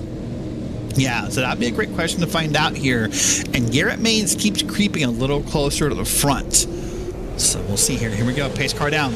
Garrett Maines is the only one creeping towards the front. The 21 of Retzlaff is still beating. He's got to beating hard in that 21 machine as he come back up to the race lead. Plemons goes for second place on Kuhn. Does he clear him into 3? Yes, he does. It's by inches. Now the 1 gets back to the outside in 4. And now by inches, the 15 clears again. Safe to the second spot goes Plemons. We're 3 wide again. That was 3 wide. That's Retzlaff back there pushing the topic. He was 3 wide in the back of that camera shot. He wants to be up front. He is trying to get there as fast as humanly possible, and now has cleared another car, cleared the 29, I believe, of Maverick Davis to get himself back into the top 10. Side by side, 27 versus 2. Inside, it's Kyle Terziak. Outside, it's Garrett Maines. The Ryko number 2 looks for a spot in the top 5, but on the outside line, Derek, he is doing nothing but falling like a lead balloon. That is Josh Cottle now to the inside. Remember, he brought out the last yellow flag after some 3 wide contact. Man, and that outside lane is tough, Josh, if it's not going to work, because you keep falling back. And it's hard to explain to someone what it's like to be out there. Hold on. Oh, man, a weird crossover. And now that puts RaceSpot on the outside. But it's hard to explain to someone how frustrating it is to be on the outside of a lane where you're just getting passed. It's so hard to do. But now RaceSpot is all over the track. Look at this. He is all over this track trying to find a way around Garrett Maines. Trying to find any way possible. It was a crossover to the inside for the 2. Now a crossover to the inside for the 21. Side by side, leaning on each other. These are 2 former NASCAR Coca-Cola iRacing Series competitors. Maine still in the series. RaceSpot graduating to the NASCAR Xfinity Series. But as they're side by side into turn 1 again, they leaned on each other in 2 last time. They lean on each other again. Spectacular racing to the back straightaway, and RaceSpot backing into P7. Oh, Maines is not done. He's going to try to cross over now. He'll be the one leaning on RaceSpot more than likely, as he does not track out as far as I thought he would. He's not going to lean on RaceSpot. And these two, he got this cleared out pretty quickly. And then this is racing back here for P7, P8. There's still 6 more cars up to the front. We leave the RaceSpot battle to go back up to the front. This is Clemens versus Kuhn. Kuhn takes another shot to the inside. We're going inside, a 30 to go this time, 29 laps. This is less than 10 minutes. If we go green all the way to the end, this race is going to be over in less than 8 minutes now. Time is running out for RaceSpot to get to the front of the field, for these battles to sizzle their way down, and for Aaron Johnson, it's going to feel like the longest 7.5 minutes of his iRacing career. Well, for Aaron Johnson, he's got to be thrilled at Kuhn and Plymouth, saying, yes, please keep racing side by side, because when you do that, you're cutting each other's lines off. Neither you're tracking out, neither you're getting rid of your fastest lines, neither you're doing anything, and Aaron Johnson will begin to pull away. Now they're single file again, so we'll see if they can run him down. Right now, it's Johnson, Kuhn, Clemens, Terjak, Josh, Cottle, your top 5. Back off of turn number 4. It's Kuhn that now clears for second place. RaceSpot working his way to the inside of Langford now. This is for P number 6.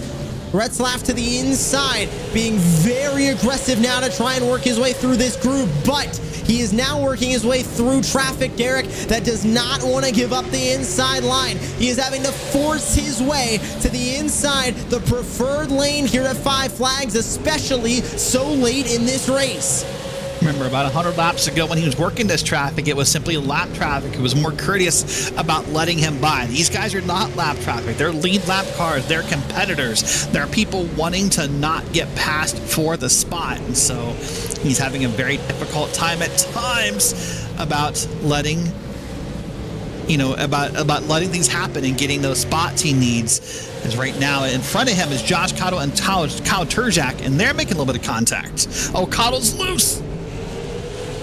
Cottle and RaceSpot fight behind. RaceSpot keeps the spot. We'll monitor RaceSpot, who is now in the top 5, the same time as we monitor the battle for the race lead. It's 22 to go from Five Flags. It'll be lucky number 21, this time by Kuhn on the back bumper of your race leader, Aaron Johnson, as RaceSpot tries to fight his way back up through the top 5. It's now a second gap between the fastest man all night long and your current race leader. Kuhn to the outside. He looks for the race lead off 4. You asked earlier, could his outside lane work? Let's find out. Right now, here they go. Kuhn wants to make it work. He's going to try to power his way around. He'll get better runs off the corners, slower runs into the corners. He needs to pinch down there and stop his competitor from tracking out so far, but Kuhn just took the lead. That's the first time that Aaron Johnson has had to have a heads-up battle on the racetrack to try and keep his race lead. But Wednesday night's winner of the open race, Ryan Kuhn, retakes your race lead in the battle for first. You can start to see in the camera shots up on the top box, RaceSpot is there. RaceSpot to the inside for 4th. He battles Terjak off of 2. Can't get him that time through turns 1 and 2. Through the final corners of 3 and 4. 17 to go. RaceSpot can't get it done. He makes contact off of 4. Almost loses the car. Boy, oh boy, it seems like RaceSpot is running out of time, and that patience may be running out as well. But what's not running out is the luck and the great weekend, or great week that Ryan Kuhn is having, because Ryan Kuhn is about to wrap up his second iRacing Winter Derby title, unless something happens here. And it's not common we see back-to-back winners across a week, across the top split, but this time we might. Oh no, RaceSpot just turned it. RaceSpot just turned to 27.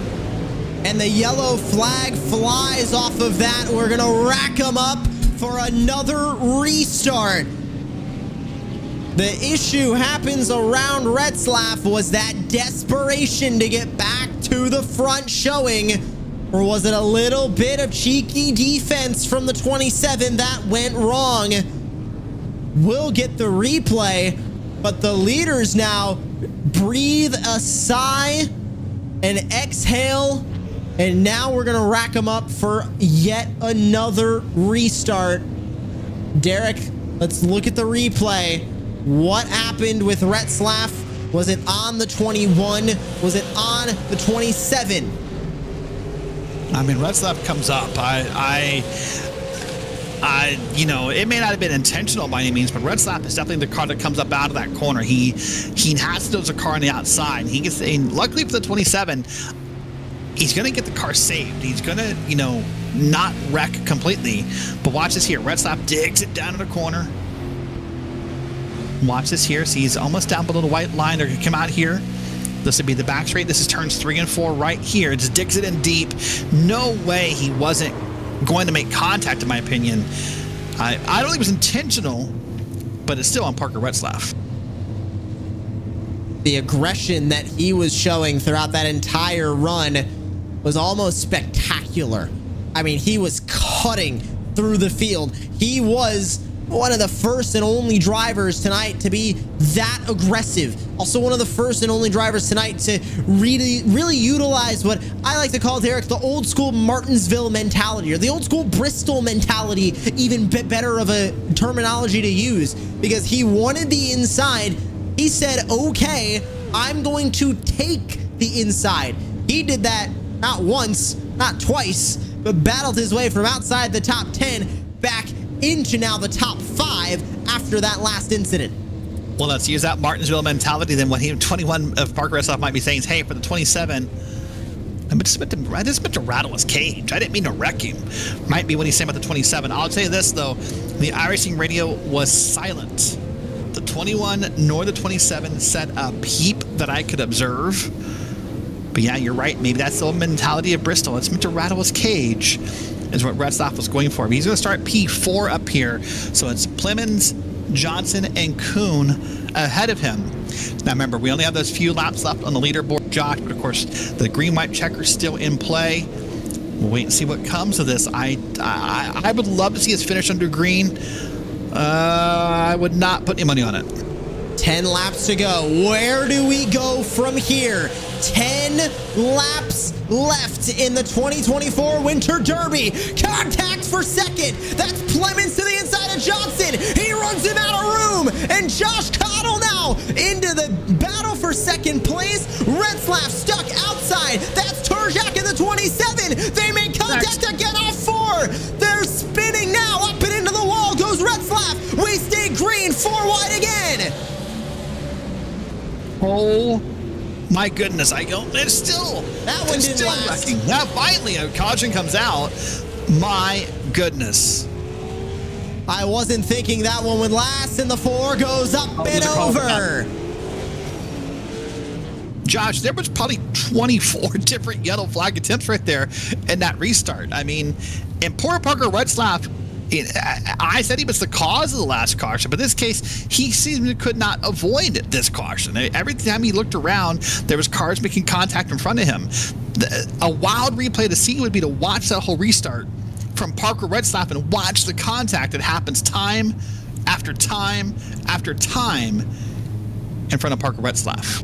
We're going to go back just after the restart. We'll start coming off of turn 4. We'll let this one ride throughout this replay as we sit. So there's the first contact. RaceSpot way up into the wall. Hard hit. 4 wide. And then this transitions into the 10 of Steel Lankford. Contact with Parker behind. And a big stack up from there as well. River Hayes was involved. I want to see how kind of he got his piece of the pie there. By the way, meatball mandatory repair flag for Parker Retzlaff. And I'm sure it's when he hits that outside wall and uses that big puff of smoke. I'm sure it's a broken toe link or something in that car that's going to go bad. But here's the actual caution right here. They just check up in the bottom of that corner, and there's just nowhere for anyone to go. In the 4, next thing you know, is up and over. That's Tracy Petter, who won earlier this week, will not win again at the Winter Derby. From hero to zero, we'll go on board with him. Tracy Petter in the 4 to end our replays. 4 wide, sees everything happening in front of him, tries to avoid it, has nowhere to go, and here we go. Pushing, pushing, pushing. There it is. It's the slowest rollover we've seen in a while on iRacing that I could think of, but boy, oh boy, that's a big calamity. So now it's Kuhn, Cottle, Clemens, Tinsley, and Monburquette, your top 5. That changed up a lot due to that, Josh. And just that Parker Retzlaff is not, I don't know if he's done, but he is no longer a competitor to win this race. So Parker Retzlaff tried as hard as he could to get back to the front and will not get there. Well, just like that, we're racking up for what could be the final restart of the night.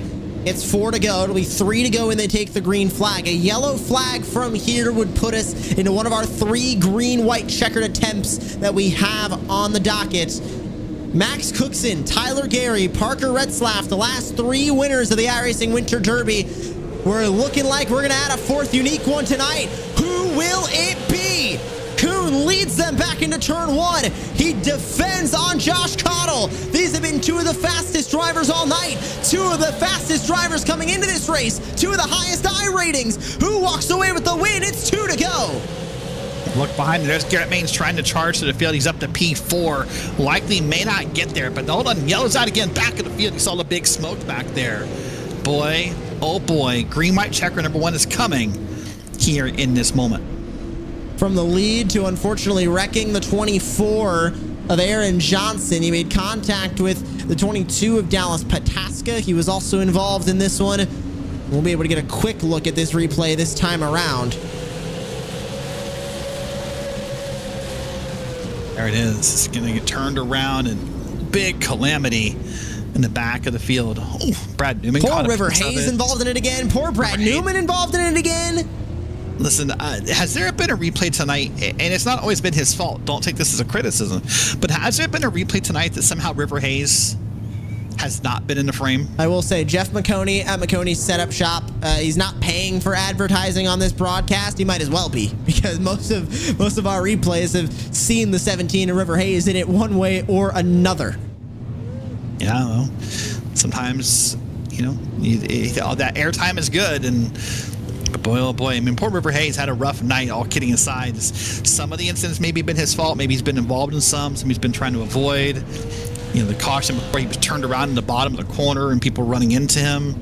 It's a really, really rough night here. Well, Josh, I was impressed. Garrett Maines started on the inside this last restart, and he plowed through the field to get up where he is. My concern now, he's starting the outside. These are going to be short restarts, 2 laps, green-white checker. Let's talk about it. And we're going to take the green. We're going to come around and we're going to hope to take the white flag. If we take the white flag, all bets are off. Whatever happens, happens. We're coming back around to the checkered flag. If we take the green and we wreck before we get back to the white flag, we'll rack it up. We'll try it again. So the moment that I think is most important is, does the leader take the white flag? If they do, we're done with the cautions. We're done with all the questions, all the what ifs. We're going to race it around no matter what happens. 3 out of the 4 Winter Derby time slots we've had so far this week have ended under a green-white checker. This one is going to be no different. We've gone on to lap 303 so far, and it looks like we're going to go green on to lap 305. So we're going to be ending at lap 306 on the evening. And we'll go 6 laps over our scheduled distance of 300 laps. We hope. We Right? hope. We hope it'll we be can just just right? 6 over at this point. We do have 3 attempts at a green-white checkered, although it is something to note that out of those 4 other time slots, I mentioned 3 of them were green-white checkers. Derek, really quickly before we go back to green, they have all been only single green-white checkers. They have not taken multiple attempts. Yeah, we'll wait and see if we can keep that trend here. Hopefully we do. And hopefully for Ryan Kuhn, this goes well. So it's Kuhn and Cottle, your top 2. Kuhn won on Wednesday night. Does he win again on Friday night? Josh Cottle looks on the outside for his first Winter Derby win. Garrett Maines looks to try and be the spoiler. We're back underway for green-white checkered attempt number 1. Will this be the only one? Cottle holding strong on the outside. The restart that he needed. His best of the evening. Side by side for the race lane into 3. Cottle gets loose on the outside. Do they reach the white flag? No issues. Yes, they do. This race is official. Kuhn leads the way, looking for second Winter Derby win of the week for him. Does Cottle have anything into 3? Maine sends a slider in. Cottle can't do anything. And for the second time this week, broadcasted live, Ryan Kuhn is a Winter Derby champion. Oh, what a great finish. What a great drive. That shows off the talent we have in this race in those 2 laps. Everyone racing hard, everyone racing clean. And Ryan Kuhn, a 2-time winner, 2024 iRacing Winter Derby. Number 1 finishes number 1 at the end of this race. And a spectacular drive as well. We never counted him out, Derek, but we stopped talking about him for a good bit towards the middle of that race. And he showed up when he needed to. That's right. Doesn't matter how many laps you lead, Josh, as long as you lead the last one. Ryan Kuhn led more than just that. We see him now here doing his victory lap. Daniel and Alan Kowicki style victory lap here, just trying to celebrate in front of the fans here. And then I think we can take a moment as he does the burnouts and see how the rest of the field finished in the Winter Derby. An exciting end to an exciting night of action here in the iRacing Winter Derby. 3rd time slot of the week. Ryan Kuhn now 2 out of 3 on the week. Let's take a look at those full finishing results. It's Ryan Kuhn who walks away with the win. Josh Cottle, Garrett Maines gonna round out the top 3. 1, 2, and 3 finish in 1, 2, and 3, just not exactly in that order. AJ Plemons, who was up front all night, finishes P4. Same with Kyle Terjak, up front all night, finishes rounding out your top 5. Wyatt Tinsley, Dustin Momberquette, Alex Thomas, Wesley Parker, and Mikael Gingras rounding out your top 10 on the finishing order. Moving back into P11's William Price with Kwame Scott behind him in 12th. Brad Newman finishes 13th on the lead lap with Maverick Davis behind him in 14th. Dallas Pataska P15 and Steve Linkford P16. That rounds up the drivers on the lead lap. 1 car, 1 lap down. That's River Hayes in 17th, and it's 2 or more laps down for Cooper Hightower, James Holzer, and Mitch Drunowski. And rounding out the field, 30 drivers took the green flag. Aaron Johnson, Tracy Petter. There you see Parker Retzlaff, so strong all night long. Just not enough when it came to the end. He finishes 13 laps down, P23. Kenny Brady was another magnet for some wrecks, and it's pretty much the same all the way down the rest of this order. Blake Thronberg, Riley Stenjum, Olivier Racine, Caden Quaffle, Peyton Howell, Jacob Harberts, finishing out the 30 drivers that took the green flag tonight in the Winter Derby. And we do have our interview waiting room open for any drivers to come in. It's not exactly the one yet of Ryan Kuhn, who walks away your race winner, but I feel like we should still give Garrett Maines a little bit of airtime. Derek, what a fantastic race tonight from him, and they're going to be standing by with the driver of the number 2, Garrett Maines. Garrett, oh my goodness, that looked exciting and tense from up here. As we got to that last green white checker, what are the words you used to describe those last 2 laps? Come on, caution. Just needed one more. I mean, we were in position to potentially get it done. We just needed to start on the bottom, and I don't know, there wasn't really much going our way throughout that whole race. Like, every time I was in position, we'd get shuffled out of it, and, you know, just kind of unavoidable stuff. I mean, obviously the entire race got flipped on its head when all the people that were involved in cautions had the fuel to go the distance where we didn't. So, you know, a caution in the middle of the cycle, essentially, kind of play this. But I don't know. We rebounded from that, then got shuffled and rebounded again, and took a gamble there with 12 to go. And I think we split every needle there was to get into position there to be, in contention. Just came up literally one caution short. I think had we had one more green-white checkered, Ryan was going to have his hands full, but so close. So I don't know if you want to talk about this yet. Obviously, we're not done running winter derbies yet this weekend. I don't know if you're done running them yourself, but you seem to be one of the only cars tonight that kind of figured out the idea of being a little bit more dominant on the I guess we'll call it the top lane, which isn't really the top lane, the outer lane, if you will. How do you do that? I don't know. Caleb Paul was up on the box tonight, and he was like, try the high line. Riley's been ripping up there, and I'm like, you sure? So I ran up there, and that's the first time I'd ever ventured above the white line on purpose, and it definitely had come in. That explained why Kyle couldn't get by AJ when he got to him. So, I don't know how often that really comes in. It felt like it went away as the race went on, but there was a brief moment. The track temperature is just swinging all over the place. I mean, I was dialed in for the first 10 laps, and then the track got super hot, and I was kind of evening out. Then it got super cold there at the end, and once I got shuffled to the outside line, I mean, you just watched me go from 4th to 5th to 8th, just boat anchor.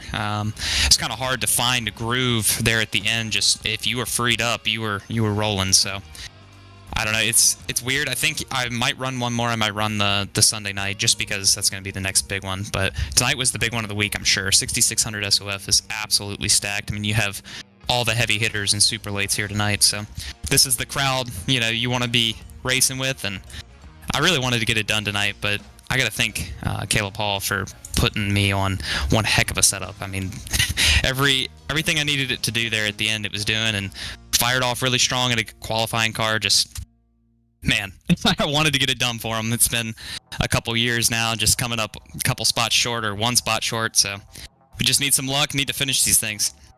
So there's this moment in the race. I can't remember the lap number. I'm sure you probably do because of how tense it was. You were 4 wide at Five Flags Speedway. Of the things I had put on my commentator bingo card tonight, I'm not sure that 4 wide was part of it. Wow. And somehow you guys weren't the caution in that moment. What was it like being in the middle of that 4 wide? Oh, I don't think there was anything that I could do either. I was just the meat and the sandwich. I mean, we came off the corner and we kind of shuffled to 4 wide. And it was all competitive cars. I mean, it wasn't like we were passing a lap car. That was genuinely a brawl. And I was getting knocked around a little bit, but we came out of it on top. I mean, that was kind of the game changer. We had just got screwed the previous restart, and then we were back in position. But yeah, that was wild, and it wasn't even the only time. When we took 2 tires there at the end to come back through the field, they were wrecking everywhere, and I'm pretty sure I was 4 twice. So definitely did not expect that, and to come out alive all of those times, just I'll consider it lucky. So my last question of the night, towards the beginning, I don't know, the first 50 laps or so, you made a comment in the voice chat when you said, your comment, I think the quote was, Parker Retzlaff is on the money every restart. When you're starting behind someone in every restart who's like that, how frustrating is that? How do you conquer that? I genuinely thought he was giving a countdown to AJ. AJ kept timing it so well, and there was nothing I could do because I just couldn't get down. It was basically instead of racing for second or racing for the lead, I was literally racing for 3rd or 4th, just trying to not get shuffled out of line, or shuffled back and trained on the top. So yeah, it was kind of annoying because every time I'd get back into second, the caution would come out, and I'm just like, can I get a break here, please? But yeah, I don't know. I mean, I can't even fault him. If I was able to get starts like that, I'd do it too. So it's just, I could not seem to time it correctly with Parker just as well. I don't know. I mean, I was still getting the spot, but yeah, when I was on the top, I couldn't roll Parker enough. And obviously I'd love to be able to roll it enough to have a shot at it. At the end of the race, I think Josh did it pretty well to Ryan, but yeah, the opportunity never really came my way, and you don't want a black flag. It was pretty early to be, pushing your luck. So I was doing everything I could, but at the end of the day, I kind of wanted to be patient there at the beginning of the race and let things come to me. I mean, we hadn't even made a pit stop yet. I didn't know where the balance of the car was going to be. I mean, the race kind of starts after halfway. So it's just kind of positioning yourself, trying to stay in front of the people you knew were going to be fast, and see where it goes from there. But definitely got to give a big thank you again to Caleb Hall for phenomenal setup, and just all the information he was giving me throughout that race was great. Like, honestly, it was very nice to have somebody on the box for this race that knew what I needed to know so I could make the moves I needed to make. And also a big thank you to Scott at MCU Body, the guys at Linux, and all the guys at Ryko Performance for all their hard work, and once again Caleb for specifically working with me on this one. Well, Garrett, it's a pleasure to watch you race, and we'll see you again next year in the special events. Yes, sir. All right, that's Garrett Means. Come up a little short tonight, Josh, finishing P3, but I believe you have now caught up with our winner, Ryan Kuhn. And what a drive it was for Ryan Kuhn. Welcome to Victory Lane here at the virtual Five Flags Speedway. Not the first time this week, but this one you get it done on the main stage of iRacing. Congratulations. Thanks, guys. Appreciate it. What exactly did you figure out when it came to this track and to this car? I mean, it's such an iconic pairing of super late models at the Five Flags Speedway, but 2 wins in a single week in the open setups. You must have figured something out to get you that speed. Yeah, all the hard work, years of experience figuring this car out. We've had this style of car for the last 3 years, and every year we just chip away, get it better. But honestly, I feel like we've just got it figured out from the start, and we've just been really, really good late in the race. Like, we never really fire off that great, but we're always right there at the end. And the spin kind of set us back early, but I'm like, what, let's take fuel, see if we get a green flag run. And we did. We got a long green flag run. Guys were pitting and caught a yellow at the right time and put us right back in the mix. So it was one heck of a race. Great racing with Josh and Garrett, all them guys. A lot of guys ran really good. But overall, it was a really fun race. And you had, of course, the win on Wednesday night, and then you get the win tonight. Did this one mean a little bit more? We saw a lot of aggression through the field, some 4 wide, some 3 wide. I don't know how much you were involved in all of that action that was going on further back in the field, but did this one mean a little bit more? Was this one kind of circled on the week that, oh yeah, I want to win that broadcasted race? Yeah, honestly, up until about 2 hours ago, I didn't know if I was going to run. I went out to dinner. I drove my own car to dinner, was able to get out of there early, and showed up about 5 minutes before the race launch. So we were able to get in it. And this RKM setup shop number 72 was really good. So super proud of all the feedback I've been getting along the ways to make these cars the best I possibly can. We also did try something a little bit tonight just to help the short run speed. It helped the short run speed, and it stayed together the whole race. So I was really worried there at the end that it would just fall apart and get, way too tight, but it stayed together. So all the customers, if any of the RKM setup shop customers are watching, you guys are going to be getting this first thing in the morning. So, like I said, great car, great effort. Super proud of my whole RKM setup shop crew for all the feedback and customers. I'm super proud. Orion, your name is now etched next to Max Cookson, Tyler Gary, Parker Retzlaff as all winners of the broadcasted split of the iRacing Winter Derby. Go celebrate with the RKM guys. Congratulations on your win tonight, and congratulations on your win on Wednesday, and maybe another win in the open race on Sunday night as well. Thank you. Appreciate it. Ryan Kuhn, the fantastic drive tonight. And it looks like, Derek, we're going to get the rare privilege on the special events to talk to all 3 of our top 3 finishers. You're catching up with Josh Cottle. Well, Josh, you came up just a spot short tonight in P2. You raced really hard with Ryan on that last green light checker, but I saw you bobbled a couple times. Was that just from pushing too hard? Yeah, man, I was just driving as hard as I possibly could. I mean, 2 laps to go, you got to try what you can, and I got a great restart, man. It just wasn't enough for me, and Ryan was so fast, you just got to hope that you can get, like, this positioning you need to be able to race him on the outside, because the outside was so good, and just couldn't get there enough. But I gave it a shot.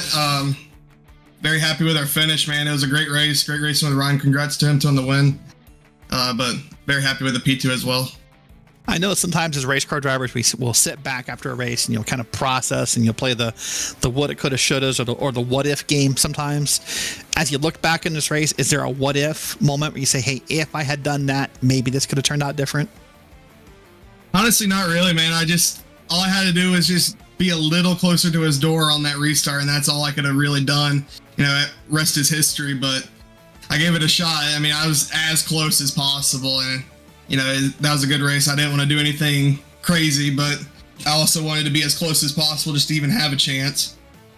All right. Well, listen. Well, obviously the winter derbies are not done. There's more to be run this weekend. Are you done running winter derbies? I really don't know. I haven't really felt that far ahead. You never know. I might run the Sunday one. Haven't got that far yet. I would like to, because this is honestly really fun. I've never had a super late model race where we had to pit under green, and that was amazing. It was so fun to race with all the guys in strategy, and then obviously it didn't help me any, but it was still a blast. All my friends that I was racing with in that race, we were just laughing and having a great time. Awesome. Well, Josh, it was a pleasure to watch you race. Congrats on P2, and hopefully we'll see you in some of the special events on the broadcast in 2025. Yes, sir. Thank you all for doing this broadcast, and thank you to the Cottle Chassis guys. We had a great run tonight.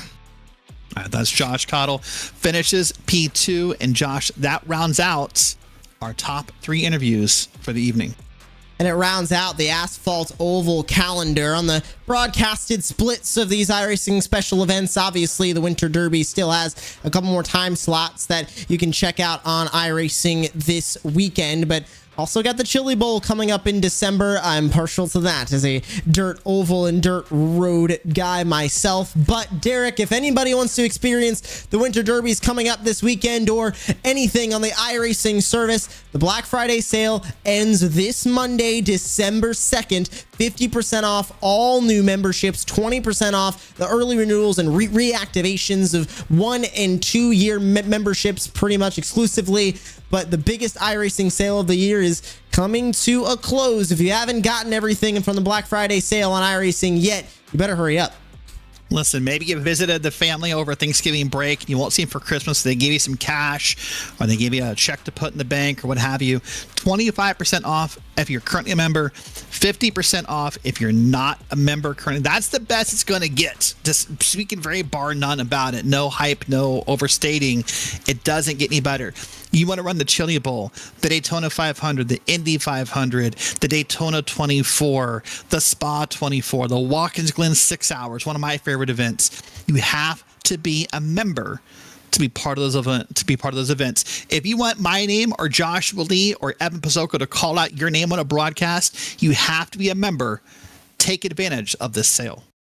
And we hope that you'll join us for future broadcasts, whether that's here on RaceSpotTV, on the iRacing Esports Network, or in the sim. For my colleague, Derek Watson, who joined me on commentary tonight, I've been your host, Joshua Lee. We thank you for tuning in to the 4th year of the iRacing Winter Derby special event. And congratulations to Ryan Kuhn, who walks away with his 2nd time slot victory of the weekend. Does he have more in him as the Winter Derbies continue this weekend, and everything continues on the iRacing service? Until next time, and until the Chili Bowl in December, we're saying good night from iRacing's virtual Five Flags Speedway.